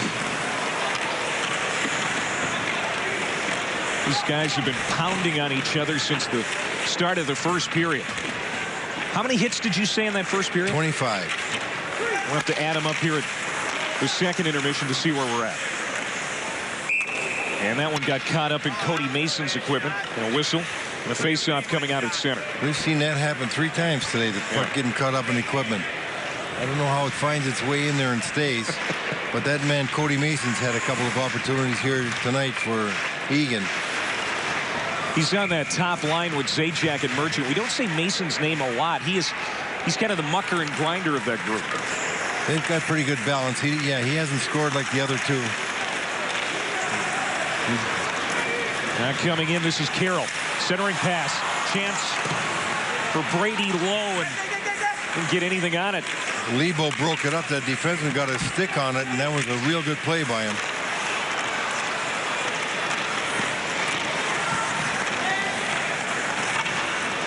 And Carroll fanned on that one as well.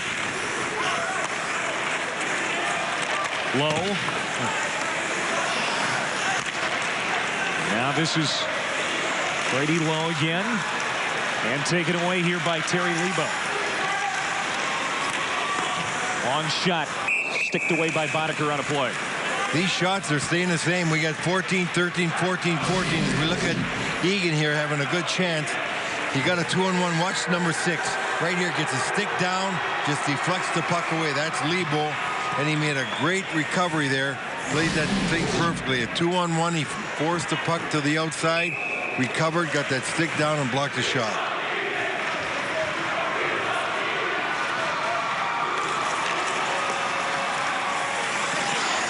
.6:20 to go, second period.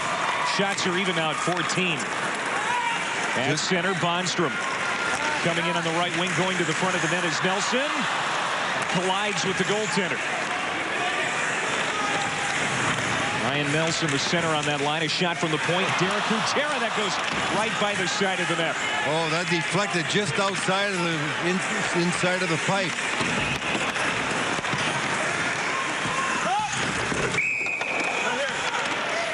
Another draw coming up outside the zone. We step aside. 5:49 to play. Period number 2. No goals here in this period. Still 1-0. The second period is brought to you by Dairy Queen, proudly supporting high school hockey. Well, go ahead, please. Well, we got a game here that's even though the score says 1-0 Eagan over Moorhead. This game has been even all the way through. We're seeing opportunities by both of these teams, and we're seeing a lot of physical play. We're also seeing good goaltending. Each of these goaltenders this period has had to make quality saves. Eagan has had 8 shutout victories this season. They have not allowed a goal here tonight. That's a lot. Oh, it's a ton. Talking about 28 games into the year, and 8 of them have been shutouts. That's almost 30%. Shot from the point by Leabo. And another save by Boddicker. We talked about the physical play, Lewis. Here's proof of it. Boy, we're seeing it by both teams. You're seeing Moorhead get the first ones, and then Eagan. Look at that by Zajac. I'll tell you. This is a high school game that was as physical as you're going to see.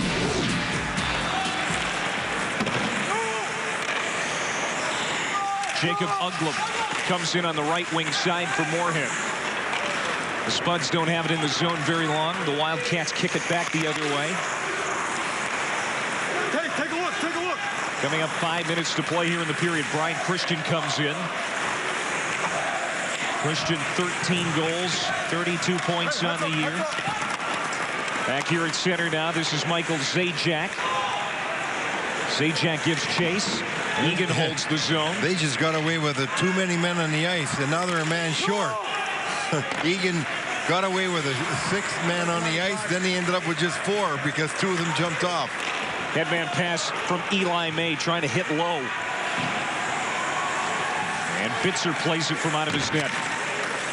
See, that's the kind of play we're talking about. You got perfect control. You got to make a good pass. You got an opportunity for a rush. You have to put the puck on the stick. Here comes Nick Kuchera. He's got the lone goal tonight. Shot from the circle. Save made. Rebound. And finally covered by Bitzer. Didn't it look like Bitzer was a little slow reacting to that rebound? That puck was laying there for a second. Watch this. And as he waits, boy, oh boy, Carroll broke right for the net and went for it. Look at this. Just in time. Kuchera has shown a lot of speed out there tonight for this Eagan Hockey Club. Face-off controlled by Moorhead. Nick Oxton will send it the length of the ice in an icing call with 4:10 to go. This is comical. We just saw the same play. Eagan tried to, when you win the draw, what they do is they fly a wing and they try and bounce it off the boards or flip it to center ice, catching the defenseman flat-footed. Didn't work for Eagan. Now Moorhead just tried it. Didn't work for Moorhead. Both of these clubs trying the plays that you used to use in Pee-wees and Bantams to try and get somebody free here. Brink wins that draw for the Spuds. Julian sends it around to the far wing. And here's Nick Oxton. Swings it around to his defensive mate, Julian. Julian works it free to neutral. Here's Julian still with it. Works it ahead to the forwards. Now here comes Selberg. Selberg a shot through the screen of Eli May. But Boddicker is able to make the stop. Let's go to Torrey. Moorhead junior goalie Michael Bitzer, who is naturally a catcher on the baseball team. At some point, he'll most likely have to make a decision on which sport to play in college. Well, he's been a member of the varsity hockey team since his freshman year, becoming only the 2nd goaltender in Spud history to play as a 9th grader. The other was Troy Brecky, who was a part of those great early 1990s Moorhead Spud squads. So he plays goaltender during the winter. He's a catcher in the summer. He sees his life through a mask. That's right. You know, stop and think about that. Went like a rest when he goes to school. He doesn't need one. Off the face-off here, Leobo works it down and deep for Moorhead. They're trailing 1-0. The only goal coming at 3:35 of the first from Nick Kuchera. It's been a fun game to watch. Well played and very physical, both sides. This is Eli May, the junior defenseman for Eagan. Turned over. Leobo, side of the net. Now this is Christian. Christian has it poked away by May. Holding the zone. Uglum. Shot down in front and the save by Boddicker. And there's another physical play in this game. And a good save by Boddicker because he had to get that through traffic as Wolf was taking his man down in front. Watch this. You're going to see the shot. Wolf in front takes his man down right there. But Boddicker makes the save and holds on, not giving up any rebound. This sequence started again because Eagan had a chance to pass the puck out and just turn the puck over. Whoever gets the best puck control in their own zone and moves it smartly, I think that's who's going to end up winning this game because we're having a lot of turnovers in the defensive zone by both teams. Wolf, who threw that hit, is 6'1". He's one of 14 guys over 6 feet tall on this roster for the Wildcats. It's quite a big team. Yeah. But you know what? Moorhead's playing every bit as big as they are. Bitzer, he'll leave it for his defenseman, Julian. Moorhead trying to work it back to the Eagan line. Can't gain the zone. Now they do. It comes to the stick of Raymond. Off into the corner. Derek Kuchera there defensively for Eagan. Trying to move it along is Raymond with the Moorhead Spuds. His mother, Jessica, is the basketball coach at Concordia College. 2:22 to go in the period. 1-0 Eagan. Bendota plays it to the point. Nick Oxton settles it down there, looking for a pass. Taken away, and now Oxton from center will drive it back in. It skips in on Boddicker, and a whistle with 2:09 to go. Seinfeld moving to Channel 45 starting March 21st. Good news for Lou Nanny, a big Seinfeld fan. It's going to be on at 6 o'clock, Lou, so set your DVR. I got it, or I'll just watch it and then have dinner. This draw coming up outside the Eagan zone. And it's controlled by the Wildcats. Cody Mason has it taken away. Good play by Eric Brink. Now Sam Wolf retreats behind his own net. He'll cycle it back to the near wing side. Coming out of the zone with speed is Michael Zajac. He's always fun to watch. Drop pass. Eli May going in front. And a save by Bitzer. What a good grab by Bitzer. Eli May, what a nice wrist shot he got off. Zajac lays that shot, that pass right back. May just puts it right on net quickly because he knew that he had Merchant going to the net. Smart play by the goaltender. Look how quick and that thing was labeled for the corner. Good shot by defenseman Eli May. Bitzer just a junior, so Dave Morinville will get him back next year. You're always feeling a lot better about your hockey club when you got a goaltender like that.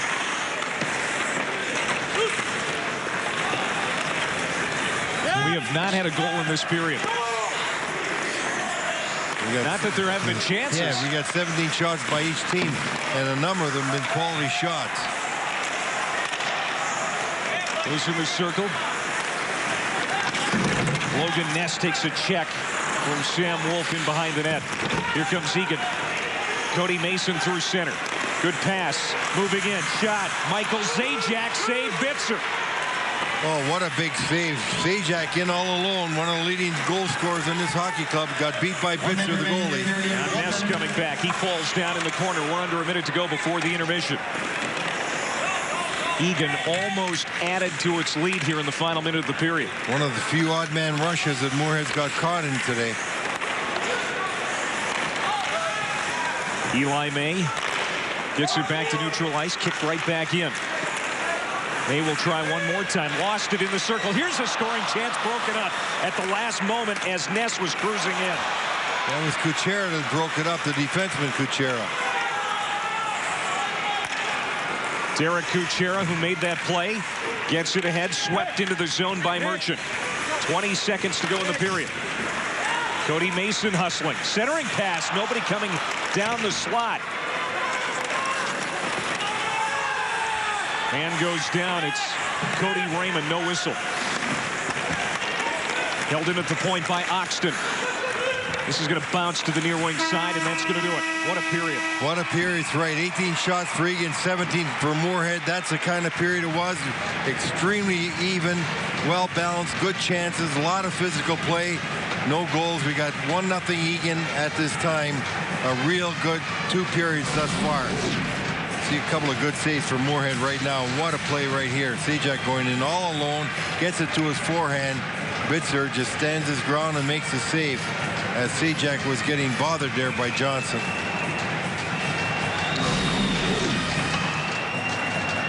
They're congratulating the goaltender there, they as should you would be. think. Yeah. Let's go down to Torrey Holt. Thanks. I'm with Dave Morinville, the head coach of Moorhead, and you have a relatively young team. How do you think they've handled the pressure of the big spotlight here tonight? Well, not very good in the first period, obviously. It was one of our worst periods around, but you know what? We got better in this period. We just got to get some shots. We got to do a little bit better job, and when we get the puck, take control of it. We've been doing some dumb things with the puck, and we just got to understand to relax, play the game the way we can do it, and we just... You know, we got a little bit better. Hopefully we're better in the third.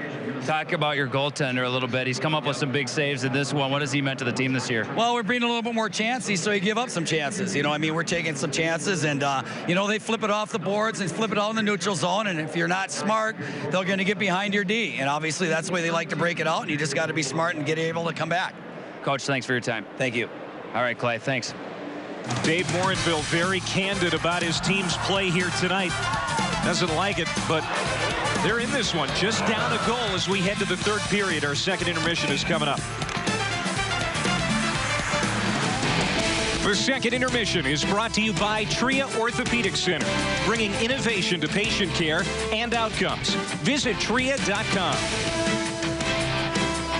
Quite a few more shots in that period than there was in the first period, but the scoreboard didn't change. Eagan still clinging to a 1-0 lead over the Spuds of Moorhead. We have told you many times the Minnesota State High School Hockey Tournament is world famous, and now we have some proof of it. Kenny Bengtsson joins me now from Sweden, and I got to tell you, he has been coming to this tournament now, flying here just for the tournament 5 years in a row. What is it that brought you here to Minnesota to watch our high school hockey tournament? My son Fess came over 5 years ago as an exchange student and stayed with the Fallons, and went to Armstrong for a year. And you got hooked on this. You saw what the tournament was about. You're a big hockey fan back in Sweden. I've been a big hockey fan, and the tournament, Mr. Fallon told me about it, and so I came over again to watch it, and now I'm hooked. And it's not inexpensive to fly from Sweden to here, but you keep coming back. Do you plan to keep coming back? Yeah, it's a good tournament, and if you love hockey, it's good to come over and watch it. Now, you have a vacation itinerary that I have never heard of before. You and your wife and your son are all over here, but you and your wife made a stop before you got here. Tell the viewers where you were before you came to Minnesota for the tournament. We went down to Fort Lauderdale to get some sun, but we had some bad weather. You are probably one of the few people at this tournament who first spent a week in Fort Lauderdale sitting on the beach, and then you come here to the frozen north. A lot of snow here. Is this the most snow you have seen here in March when you've come back for the tournament? Yeah, probably this year, and 2 years ago, I guess, it was pretty much snow also, I guess. Is there anything like this in Sweden? I know you coached youth hockey and you've played hockey in Sweden. Is there anything like this in your country? No, not as big as this is. There are so many good players. So it's not that big in Sweden.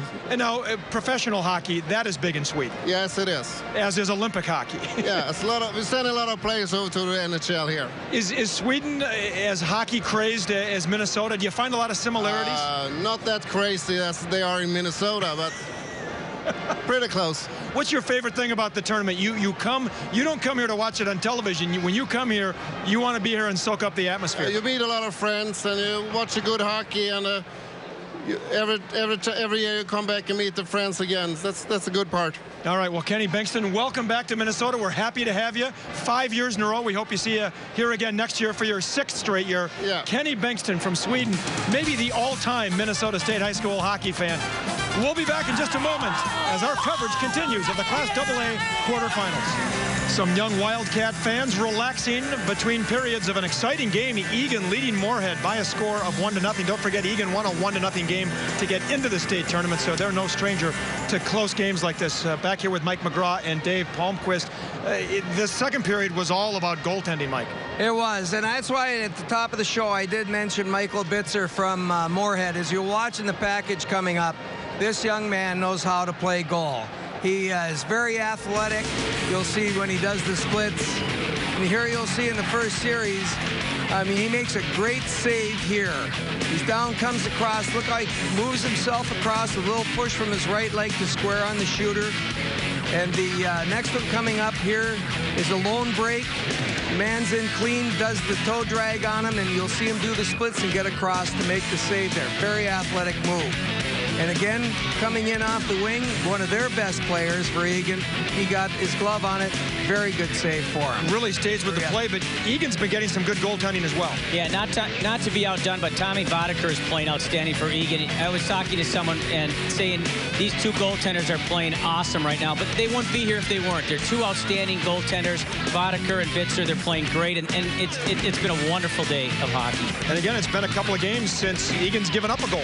That's right. They're a very good team, and I think if you're sitting back watching the game tonight, you're seeing two teams that are very strong defensively with a little bit of offense to go with it. And today's stats are brought to you by Century College. Invest wisely, invest in yourself, Century College. And guys, this game couldn't get much more even on the ice or on paper. Well, It certainly is. It's a great game. You know, I thought Eagan, I said earlier to Mike that I thought that they had to turn up their offense a little bit, and they certainly did that period. They really were getting some great scoring chances, but again, Bitzer was very good in net. I look for a great third period. Because Eagan did have some great scoring chances. That they did, and Moorhead did not have a lot of great scoring chances. They don't seem to be getting it done with 3 players, and I think Dave Morinville's going to have to add a 4th guy in the zone on his forecheck to get more offense this period, Tom. So, Dave, as we go into the third period, I mean, you got 2 teams, 1-0. They know it's all on the line here. Yeah, you know, both coaches are saying 17 minutes away from possibly playing in the state semifinals Friday night. It's going to be exciting in this building. So both teams are going to come out and give it their very best effort. And again, neither one of these teams has won a championship. They're both really kind of desperate for it. They would love to do it. Both programs are, and I know both coaches are very hungry for it.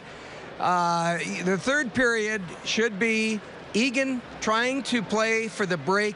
Moorhead makes a mistake to up their goals to 2 or maybe 3. Moorhead has to throw everything at Eagan in their zone and take the chances now to get back in this game. Because we're in one of those games, Dave, where just one little mistake can either give Eagan a 2-goal lead or put Moorhead on the board, and then we're all tied up. Well, certainly, and if I'm behind the bench tonight, I'm telling our team, like, listen, let's keep this, let's not get this thing get away from us. Let's make sure that we keep the play up the boards, make sure we keep away from making passes across the middle of the ice. Let's play smart, let's play poised, let's not get too high or too low, and I think the team that does that best has the best chance to win tonight. All right, well, both teams did step up the shots in that second period. We'll see what happens in the third period. We're just a few minutes away from that. We're going to continue our coverage of the Class AA quarterfinals in just a moment, but first, Tria Orthopedic Center is proud to be a sponsor of the Minnesota State High School League broadcast here on 45. Now we go to Tria Orthopedic Center to learn more about injury prevention tips with new sports activities.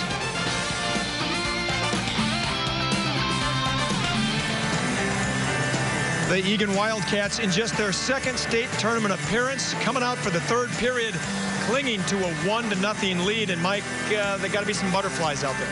Well, I don't think so. I really believe that these 2 teams have played so many 1-goal games and tight games during the year that their butterflies are gone. They're here for a purpose now, Tom. All right, let's go up to the booth. Clay Matvick and Lou Nanny standing by for the call of the third period.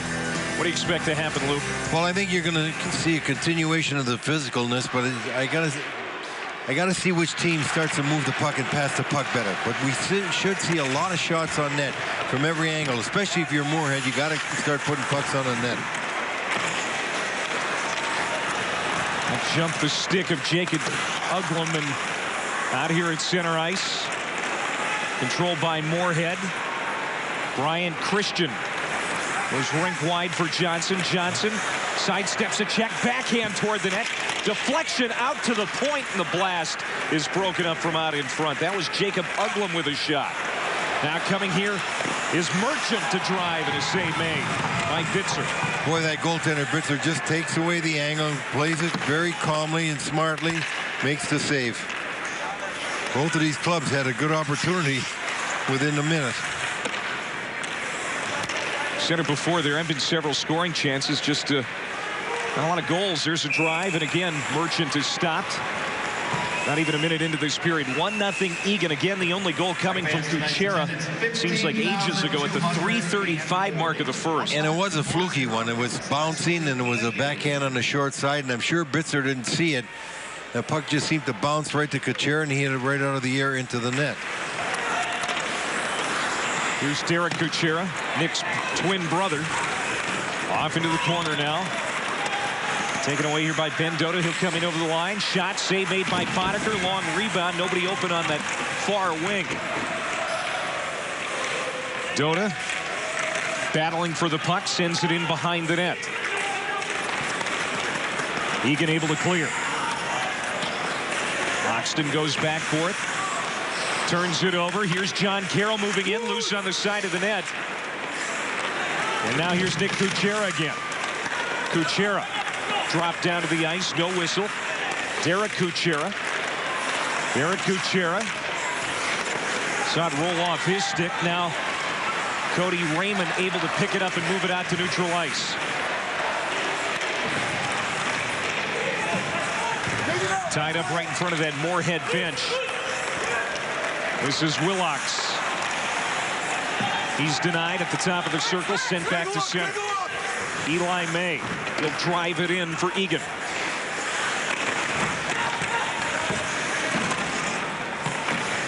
So many people getting sticks on the puck. It looks like a hot potato the way that puck bounces around the zone so much, because everybody seems to be getting sticks on these pucks. Look at it. No pun intended, right? Since Moorhead's the Spuds. Yeah. You really you have to be amazed that everybody seems to be getting a stick on a puck, and you're not seeing a real good flow to the action. You're seeing a lot of choppiness, and that's because of the physical play and pucks just being deflected here and there and everywhere. Not really any smooth passing to this game for the most part all night long. Moorhead gets it to center here in the state tournament for the 12th time. Eagan here for just the second time. All of the seeded teams in 2A have advanced today. Edina, Duluth East, and Eden Prairie. This is the 5th year of the seeding process.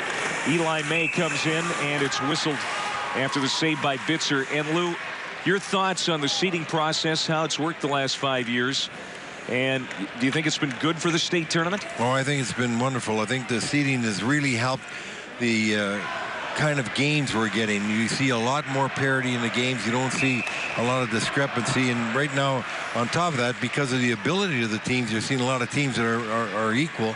And the seeding has been a big positive for this tournament. Connor McGovern pounds it in deep.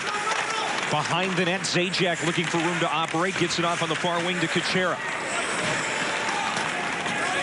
Moorhead looking for a lane to get it out of the zone. Oxton sends it back to the far side, and now it's finally cleared out to neutral ice. Jammed back in by Merchant. Now this is Cody Mason. Mason fights by a check. Centering pass out in front. A shot goes just wide for Merchant. You see so many times that Moorhead's defensemen are getting the puck and are ringing around the boards when they could just make a stick-to-stick pass. Dan Welly sends it in. It's going to be an offside call. We're going to step aside here for a commercial break in St. Paul. 1-0 Wildcats. High atop the XL Energy Center in the Al Shaver press box alongside Lou Nanny, who's in his 47th year of covering the state high school hockey tournament. I'm Clay Mathick, and congratulations, Lou. You got a great honor here earlier tonight in St. Paul. Oh, thank you very much. I was inducted into High School Hockey Coaches Hall of Fame, and it was a surprise and an honor. Happy to be part of it. One of many honors during your illustrious hockey career. 47 years of covering the tournament, and I've been working with you for the last 6. It's been a pleasure and always fun when it comes to this time of year. We've seen some great hockey too, not just this year, but over the last several. Never stops. Zajac coming in for Eagan, a drive, and he whistled it high and wide. And that's who Eagan wants to have. If they get an opportunity, they love if Zajac or Merchant get it, because they can score goals. Oh, what a hit. Brendan Johnson was leveled at center ice by Mason. Johnson did not see him. He had his head down, cutting across the center, and Mason was coming right at him.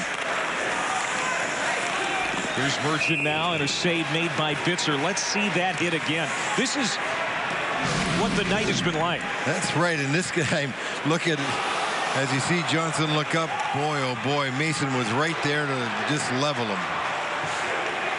Those are the kind of hits that you don't like to take, the ones that are unexpected and when you're wide open. The irony of it is, we've talked about Eagan's height and their size here tonight. Mason doesn't have it. He's 5'7", 160, and he laid the biggest hit of the night. Well, it's not how big you are. It's just knowing how to hit and making certain you just get him in the right spot. Carroll comes in for the Wildcats. On the right wing for Kuchera. Comes back to Carroll. He can't handle it. Played to the near wing side for McGovern. Throws it out in front, looking for Carroll, who is on the doorstep. Eagan's taking control of this period, and they've had some of the better chances. Certainly much more of the puck control. Now Doda for Moorhead. Pulls up, dumps it back down into the corner, rolls in behind the net. McGovern sweeps it along to the far wing side. It's going to roll all the way back down. It's an icing call with under 12 minutes to go. That's Eagan being tired and getting the puck down, icing it. Eagan does throw the puck off the glass a little, flips it out, but they have been able to skate the puck out of the zone more than Moorhead. And that's one of the reasons why Eagan's had more control in this hockey game. Moorhead does real good once they get outside of their own defensive zone. They forecheck well, they take the body, they can handle the puck. But in their own zone, that's where they've had problems making any plays to come up ice with any kind of flow. Spuds can't hold the zone. Coming back here is Welly. In his zone end, plays a headman pass to the blue line. It's picked off by Eli May. May, a long shot, misses the net well wide. Shots 21-18 in favor of Eagan. They've got the 1-0 lead. They have had it since the first period. Through the slot, shot from the point. May again, pad save, Bitzer. I don't even know if he saw that. I think it got deflected, and he still made the save. Off into the corner now. Welly tries to get it for Selberg. It's picked off in that corner. Trying to turn that play to the front is Eagan. And they do. Out in front, Bondstrom. Now side of the net. Big save on Cullen Willock's shot. Boy, Bitzer is doing it all here for Moorhead. Oh, he certainly is. And Wilcox had the upper corner there, and he was able to get his glove up and his leg up and made the save. Now Bondstrom again trying to throw it out in front for Willox. Bondstrom again making an effort. Again, a save by Bitzer. He has to be exhausted. Boy, oh boy, he's really been solid in the net. Watch that. He's had numerous ones here. Watch the deflection coming first. Right, I don't know how you even saw that puck. Another look right there, and oh boy, that was a heck of a save. And watch this save right here, and Wilcox up high. And then we get the final one from Bondstrom. This is the one that just happened. Number 15, Bondstrom right there. Deflects it, going to put it right in the upper corner. I think he thought it might have been in the net. He had his arms in the air already. He has kept the Spuds in this game. Another drive. Whistles wide for Merchant. Now Zajac again makes an attempt. Off to the far corner. Zajac there for Eagan. Great stick handling from Zajac. Michael Zajac. Eagan able to keep it in the zone. Noah Julin there defensively for Moorhead. The Spuds desperately need to take the pressure off. Out in front, there was Mason again. And Bitzer got another stop. And Mason deflected that. Yes. Drop pass. Ness. And Boddicker has to make a save of his own.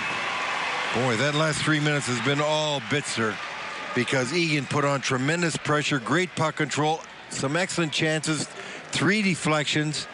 He stopped every one of them. He's got to be a little tired, as you said, Clay. He's really had a lot of action this period. His number is very impressive, as you said at the top of the broadcast. His goals against 1.94. His save percentage at .932. You can see why. He's been doing this all year for Moorhead.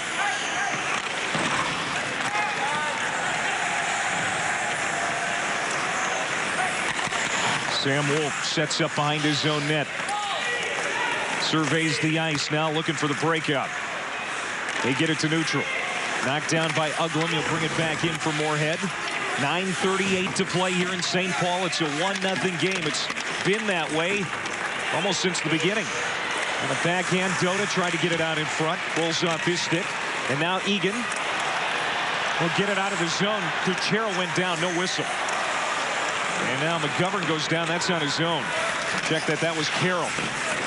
And backhand centering pass. Nobody home for the Wildcats. Comes to the point to drive.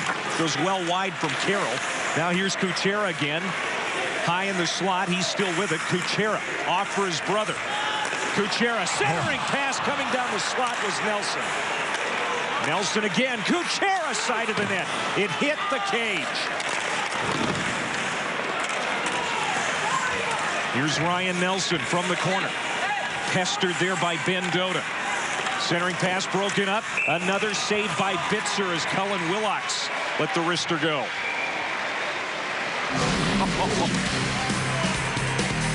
Bitzer, he's earning his stripes here tonight. Still 1-0. Not a lot of goals, but plenty to talk about in our game summary brought to you by CCM. Are you committed enough to wear CCM? Well, the summary should be the first line. Michael Bitzer, 25 saves. He's only let in 1 goal. He's been under really a lot of pressure. Ness has 4 shots. Kuchera got to his 13th, and that was the only goal of the game. Boddicker has been flawless, but right now, it's the shots 8-1 this period for Eagan. Boddicker 8-2, excuse me. Boddicker's allowed just 2 goals in the entire postseason. And Bitzer has allowed 4. I think the Boddicker is getting more help in his own zone defensively and around the net than Bitzer is getting. And Bitzer, to have given up only 1 goal on many quality chances, it's a fantastic performance by him. And a face-off out in front of Michael Bitzer. It's controlled by the Eagan Wildcats. Through a screen, he's forced to make another save. He'll leave it there for Julin. On the near wing, Moorhead able to clear. And they'll give chase here. Icing called against the Spuds. A draw coming back in their end. Moorhead's going to need more puck control. They've got to come down and get some chances. Not so much stick handling, but they got to put some shots and drive to the net. They got to have people going to the net, because they're not getting any kind of opportunities right now. They're being dominated, getting outshot 9-2 and not getting out of their zone enough. Oxton being chased by Mason, gets it ahead to center ice. This is Logan Ness now. Nice pass to the front where Brian Christian was cruising in. Shot from the point, that goes wide. Eli May takes it back for Eagan. They can't clear the zone. Another drive through traffic. And Boddicker with a stop. And that's the kind of shift that Moorhead needed. They needed some puck possession, some shots on net in the opposition zone, and they had it that time. You see just the drive from the blue line here to stop. Boddicker is just holding on to everything. He's not allowing any rebounds right now. Everything he can get glove and hold on to, that's what he's doing.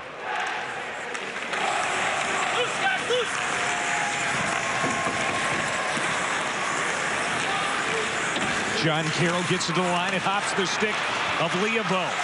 Chance coming back for Eagan. That was Bitzer again, getting a piece of it. Out in front of the net, low.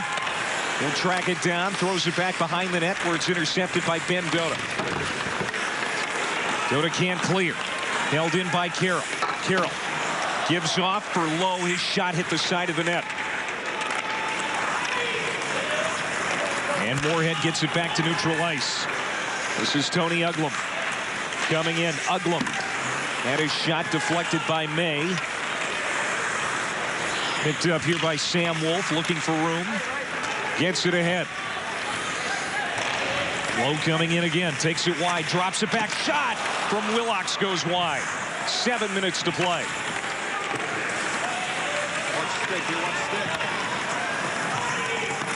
Moorhead coming out. Julin got knocked down. Bondstrom with the hit there for Eagan. Out of his net, here is Bitzer. He's got to be careful. He's got a lot of confidence, though, yes, when he goes back there. Doesn't he look so calm and collected? Brink. And it's up and out of play. Yeah, he was confident out there behind the net, but a goal for Eagan right now, and it might be over. It will be over.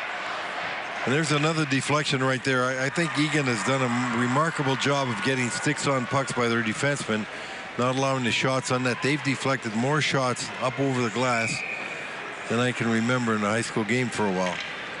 They're getting great play from May and Wolf and Kuchera and McGovern back there in defense.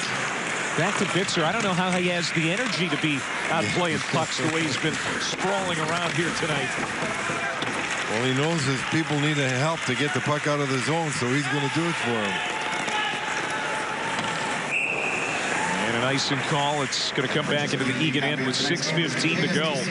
Now, if you're Dave Morinville, you know, what are you thinking right now? Is it's starting to get late in this hockey game and you're down 1. I mean, you're not down more than that. But what is the strategy at this point? Well, your defenseman got to pinch a little more. You got to get the puck deep, forecheck, and be more aggressive. Just before, when the puck was thrown around the net, the defenseman had a chance to come down and pinch on it. He won't. They need to take a few chances now because they're not getting any opportunities at all. You can't just sit back and let Eagan keep coming. If you look at the shots on net, Eagan's had 12 this period, and that was a soft shot right there, and that's the 4th one for Moorhead this period. So Eagan's had all kinds of opportunities, and Moorhead's got to find a way to get some themselves. The Eagan Wildcats have not had a good record this season when it comes to 1-goal games. They're 1-4. Meanwhile, Moorhead 5-3 in games decided by 1. Right now, the Spuds on what would be the losing end. They're down 1-0 with under 6 to go. And look at the center for Eagan coming back and helping out. Here's Michael Zajac trying to cut the corner. Rolls off his stick and goes right through the crease. Well played by Uglum. Merchant stays with it for the Wildcats. Off on the wing for Kuchera. Goes through the slot. Zajac again. Shot was saved by Bitzer.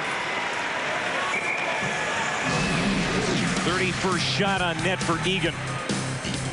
They would love an insurance goal here late. The third period is brought to you by Perkins. Breakfast is just the beginning. Back here at the XL Energy Center at St. Paul for the 67th edition of the Minnesota State High School Tournament. The Class 2A day here has been fantastic. All the quarterfinal games. Edina, Duluth East, Eden Prairie have won. And this one's still to be decided. Just 1-0 is what we're looking at here. Eagan on top, 5:18 to go. Still plenty of time in this hockey game. Anything can happen. Derek Kuchera trying to clear. Shot that Boddicker handles. There's a quick rebound, but he covered it up.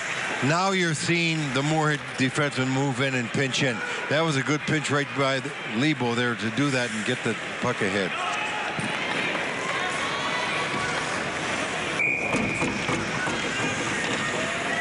Ben Dota to take this draw for Moorhead against John Carroll. Carroll wins it, gives it off for Wolf. Wolf with his head up, gets a pass ahead for Carroll, streaking up the ice. He's got a lane. Shot, blocker, save, and smooth as silk again is Bitzer. And speaking of goaltending, here's our save of the game, brought to you by Mikan. We don't play the game, we dominate it, and there have been so many, but here's the save of the game. Watch Cody Mason going all alone, and what a great save by Bitzer coming across with that leg. But we've seen him make a lot of great saves here tonight. He's had 32 shots on net, only giving up 1 goal, and there have been many quality chances by Eagan here. The goaltending throughout the entire state tournament has been very good. That's right. At center ice, Sam Wolf for Eagan pounds it in. Time is on Eagan's side here. Meanwhile, Moorhead has to hurry now. Just 4.5 minutes to go. Will Merchant is playing keep away in that corner for the Wildcats. Merchant still with it. Almost had a wraparound opportunity. Great stick handling, and he scores! What a play by Merchant! Just what you said, a wraparound opportunity came back to him, and he wraps it around and puts it in the upper corner. And what a great play by Merchant is right. He's been their leading goal scorer all year long, and he does it again.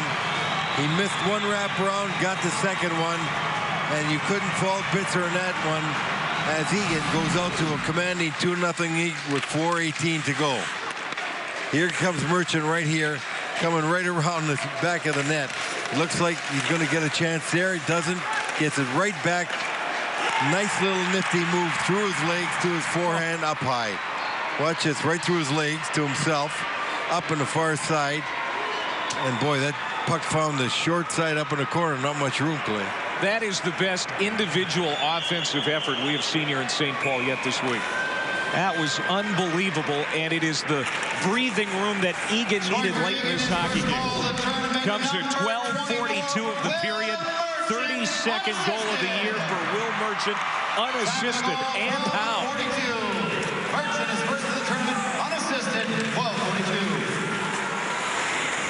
4 minutes to go. And it's set a play. That was a pretty one. Oh. That was a pretty one. Wouldn't mind seeing it again, quite honestly. Well, it gives him 32 for the season. He's the leading goal scorer on the team, and you can see why when you can make those kind of moves. Great hand skills and perfect shot in the upper corner. He's sharing the story now of how it happened with his teammates on the bench.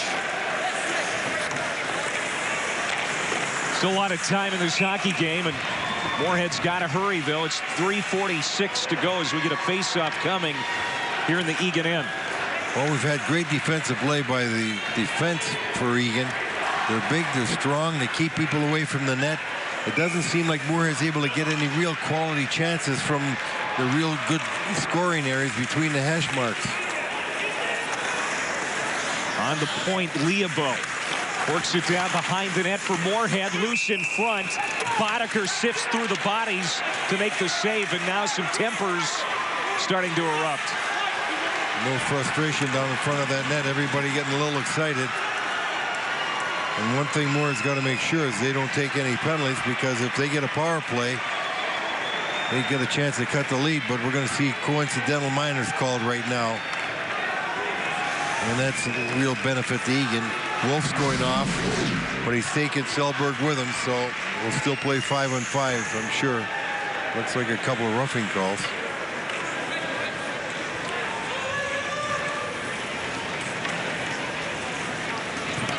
A little bit of a melee in front of that net.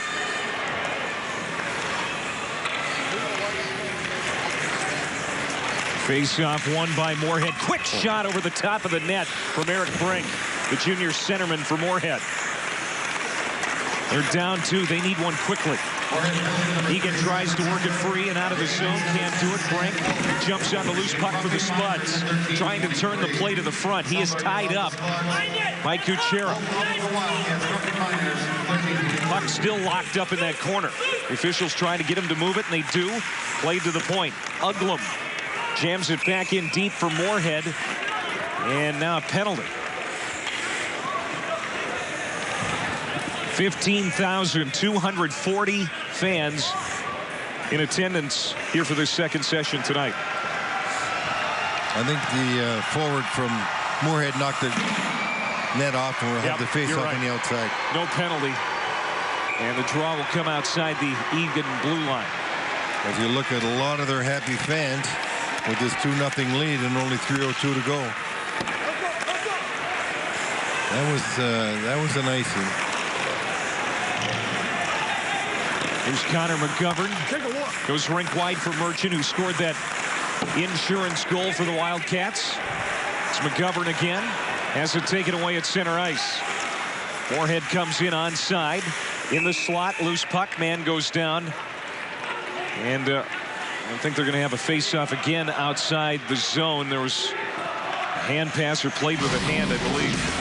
Here's the play of the game brought to you by Minnesota Forest Industries.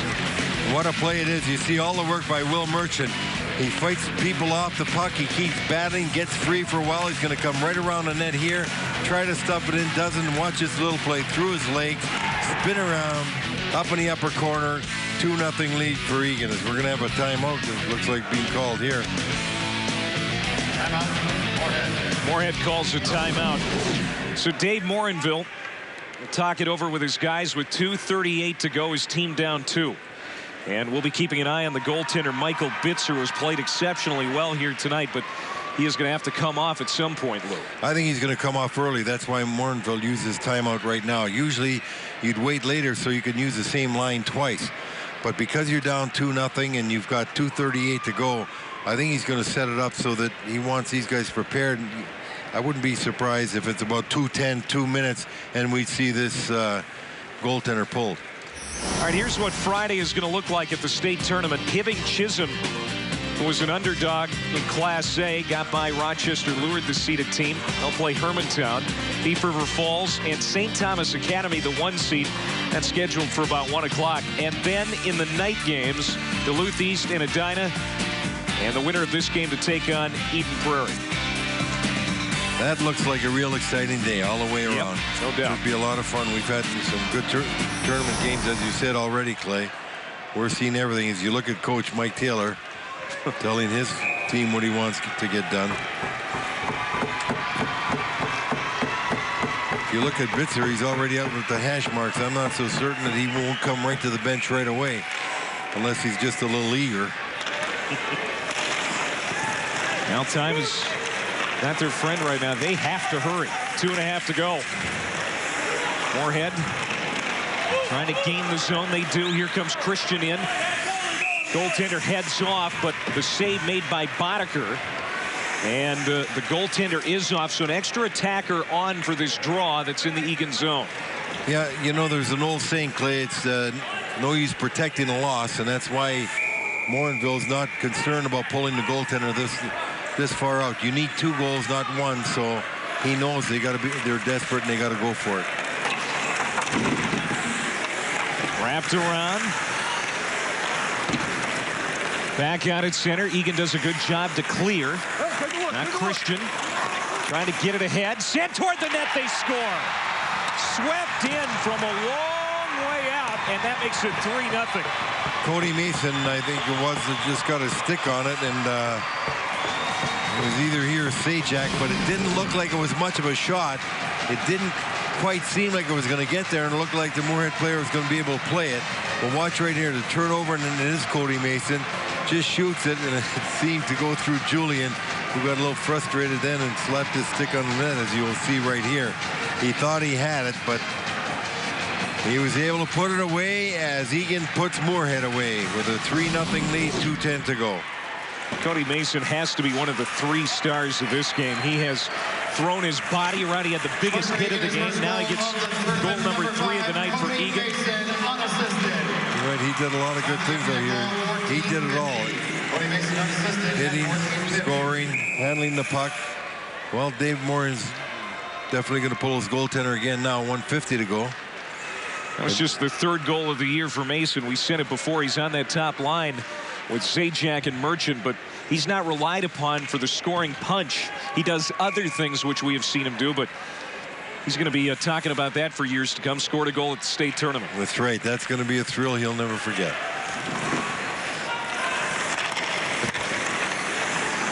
Play to the point here, Uglum. It's it down for Raymond. Off to the far wing side. 1.5 minutes basically to play here in this 3rd period. And a stoppage. Some more pressure put on by Moorhead, but the puck stays on the outside as the Eagan defenders are doing a real good job of keeping that puck along the boards, killing time as they do. Let's look ahead, Lou, as we talked a little bit about the matchups for tomorrow, especially in Class 2A. Edina Duluth East, who do you give the edge to in that one? Well, that's a toss-up. You know, it was a toss-up when they played each other, and I'll tell you, it's going to be it all depends how good the forecheck is for Edina. If Edina could forecheck that defense of Duluth East, which moved the puck very well today, then Edina could win. If they don't, and if Duluth East out forechecks the defense of Edina, which they can, Duluth East will win. I think it's a real toss-up. Eden Prairie, and we expect Eagan in that matchup. Who has the advantage? Eden Prairie still got the advantage, even though Eagan played well against them. But Eden Prairie's going to see a different type of game. They're going to get hit a lot, something they haven't been, you know, recently, especially today. But Eden Prairie does have a physical team as well, so I think it'd be a good matchup. But I got to give the edge to Eden Prairie because they got, I think, better balance up front. Eagan beat Eden Prairie 4-2 during the year. Yeah, and I think right now with all the defense back for Eden Prairie, their defense has got to have an edge as well. Under 1 minute to go. Eagan in the state tournament for just the 2nd time in their history. Is poised to advance here to the semifinals tomorrow night. Top of the circle, shot goes wide for Christian. And Boddicker smothers it with 42 seconds to go. He's been solid in the net, and he hasn't given any rebounds up, and he's got a lot of help from his defensemen. Everything he does is really, really cautious. He makes certain he gets the stop, and then he stops the play. He knows right now time's on his side. No use getting in a hurry and just throw pucks away, you know, with disregard. He wants to make certain that he knows where that puck is at all times. Christian to the front, knocked down by Kuchera, who's played well here tonight. 30 seconds to go. Sent out of the zone by May. That net's still empty for Moorhead. Here's Christian driving toward the net. Ness shot, that hit to iron, and it comes to the near wing side.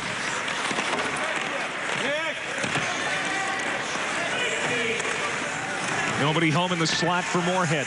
10 seconds to go. Oh, this is going to be an empty netter for Lowe. Brady Lowe for Eagan. 4-0. Lowe was not going to make a mistake, was he? I was surprised he didn't look up at the clock to see how much time he had left. he must have known because he didn't look up at all. And as you look at it, we only got 2.6 seconds left. Usually when you get a break like that, you check the time in case they got to shoot it or not. But he was going to skate right down and put it right in. He slam dunked it. Yeah, no question about that. See, he doesn't check the clock or anything, and I'm surprised because sometimes, you know, you want to get a goal, but you don't want the time to run out on you. Quite honestly, I don't think he cared. No, I'm sure he didn't care. They're happy to have this win. They get by a very good Moorhead team 4-0 as they congratulate Tommy Boddicker on the shutout here tonight. Third period was the game. Eagan just pulled away. They ended up coming in this period, got 16 shots on net, got enough goals to win, and really were the dominant force here as the game went on. A very well-played game by Eagan, a solid physical game. You're looking at the player of the game, Tommy Boddicker. It's presented by Reebok Hockey, where innovation meets performance on the ice. Well, he had a well-deserved shutout. And he deserves that C on his chest that we were talking about. That's right. Well, you know, there's no question about it. He's one of the leaders on the team. And he's just congratulating the other goaltender. Bitzer had himself quite a night as well. Oh, he sure did. You know, you see 4-0 on there, and you have to remember the 2 were empty net goals. So Bitzer had himself quite a night here, put an outstanding performance. Yeah, he gets an honorable mention for player of the game, no doubt about it. Congratulations to Dave Morinville and his coaching staff. They had another great year up at Moorhead. Yeah, they do, and they seem to find a way to come down here. They always find a way to win. They've got a great program. He's done an outstanding job coaching there. And they've got a lot of good hockey players that have come out of that area. As we've seen over the years, a number of them made their way all the way to the National Hockey League.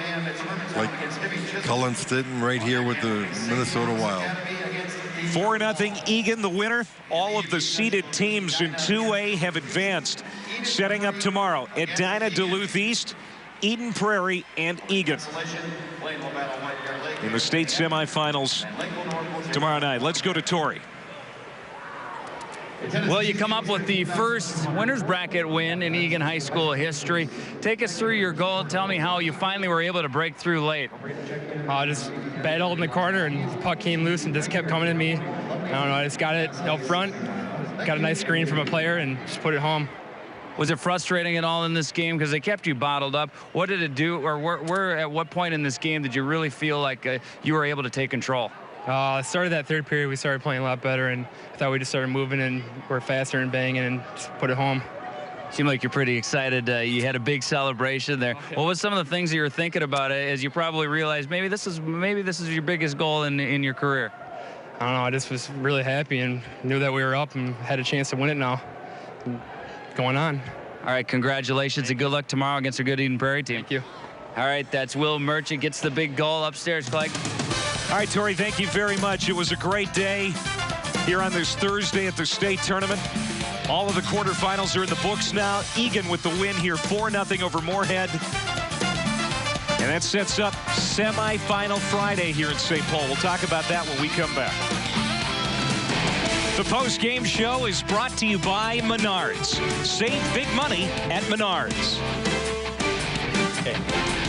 Our semi-final Friday is all set up now that Eagan has beaten Moorhead 4-0. All 4 of the top seeds in Class AA do advance to the semifinals.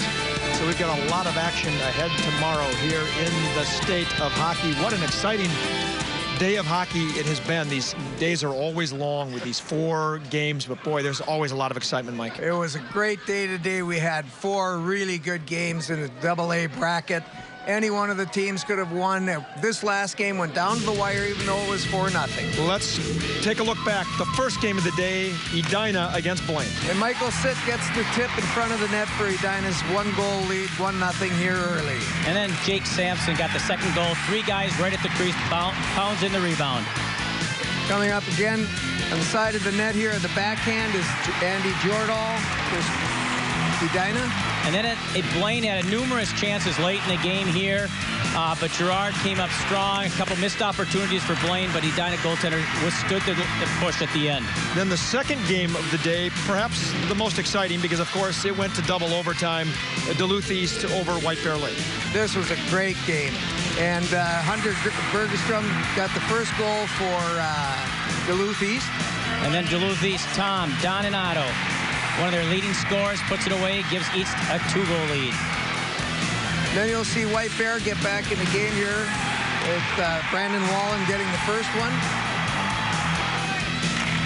White Bear Lake got a power play chance. Wallen bangs one in off the glass, ties it up in the third period. Then Trevor Olson comes in for Duluth East. And, you know, White Bear Lake really seemed to dominate the end of regulation, you know, at the end of the third period. But then the game, of course, went to double overtime. Right. And the senior, Zach Schendel, walks in off the board, a very simple play, uses the screen and scores the game-winning goal in double overtime. Duluth East goes on to beat White Bear Lake 4-3. White Bear Lake has still never won an opening round game in state high school hockey tournament play. Then, of course, our first game tonight, the #1 seed, Eden Prairie Eagles. Well, Kyle Rao again set the tone tonight, the Mr. Hockey candidate. 2 goals for Kyle Rao. Here the great pass across here and the finish from the goal-scoring Rao. Great play to get the Eden Prairie Eagles off to a fast start tonight. And here he comes again right on the back door. He knows where to go to find the puck. And a great pass by Molinar there to set him up. Sealer to Molinar to Rao. 5-0 Eden Prairie over Lakeville North.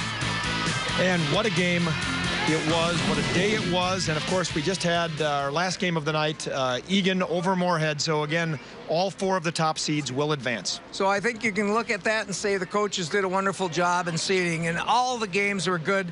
This is the most parity we've had in Double-A in a number of years here, Tom. Yeah, we've had a couple of upsets in Single-A this year in the quarterfinals, something we hadn't seen since they've done seeding. But Double-A, Dave, is going according to script. It certainly is. And in this last game, Eagan just wore down that Moorhead team. Their big, strong forwards down low were very strong. If it wasn't for the goaltender from Moorhead, this could have been a 4-5-0 game much earlier than it was. It was a great finish to a great day of hockey. And the stats for tonight's game, of course, brought to you as always by Century College. Invest wisely, invest in yourself. Century College. And again, this game was really all about Eagan, but you got to give credit to Michael Bitzer, the goaltender for Moorhead. He really kept them in the game. He did. Eagan outchanced, had a lot more scoring chances than Moorhead did. Moorhead won more of the face-offs. It was an even game, except that Eagan, when they got the puck in Moorhead's zone, could sustain some pressure in there. Moorhead couldn't do that at all. And look at that, no power plays for Eagan, Dave. Yeah, they missed out on some opportunities. You know, it was a very close, well-fought game here. But, you know, the top line of Eagan really, as I said, wore down this Moorhead team late in the game. And they got the top players did what they needed to do, and they got some late goals there to finish off Moorhead. All right, well, this sets up a lot of great action coming up tomorrow. We'll tell you more about that when we come back in just a moment. We hope you've been enjoying your coverage tonight. We'll have more after this. Another full, exciting day of hockey action tomorrow in Class A at 11 a.m. We will have Hibbing Chisholm against Hermantown. Mike, what are your thoughts on that game? Great matchup. They played a couple of weeks ago, and it ended in a 2-2 tie. And in the last minute, both teams thought they had won the game when the other goalie stoned each of the teams. Now, St. Thomas Academy, the #1 seed, they won huge yesterday. I don't imagine you expect that to happen again tomorrow. I don't. I think the Thief River Falls comeback kids are going to give them a real close game tomorrow, Thomas. Thief River Falls looking for their first state championship since 1956. Then we move on to Class AA tomorrow night. Duluth East against Edina, a couple of classic hockey programs, Dave. Well, it's going to be a great Friday night here out at your XL Energy Center. You know, Duluth East and Edina, 2 very well-coached, experienced clubs. I don't think you're going to see any coach fool each other in this matchup. You're going to see teams that are going to play hard. It's going to be the team that makes the fewest mistakes. And then certainly in that second game, Eagan, Eden Prairie. The 2 teams have played once. Eagan beat them 4-2. But I think what's going to happen in that game, it's going to be the strong forward play of the Eagan team matched up against the Duluth East defensemen. They're strong and tough. It's going to be a great matchup. All right, guys, thanks again for all of your analysis today. Rest up your voices. Another full day of hockey action tomorrow. We'll be excited to bring that to you. We hope you have enjoyed our coverage at home. For Mike McGraw, Dave Palmquist, Tori Holt, Joe Schmidt, Clay Matvick, Lou Nanny, and everyone working hard behind the scenes to bring this high school hockey tournament to you at home, I'm Tom Hauser. Our coverage continues tomorrow at 11 a.m. right here on Channel 45. In the meantime, remember, every night is hockey night in Minnesota. Make it a good one. We'll see you tomorrow.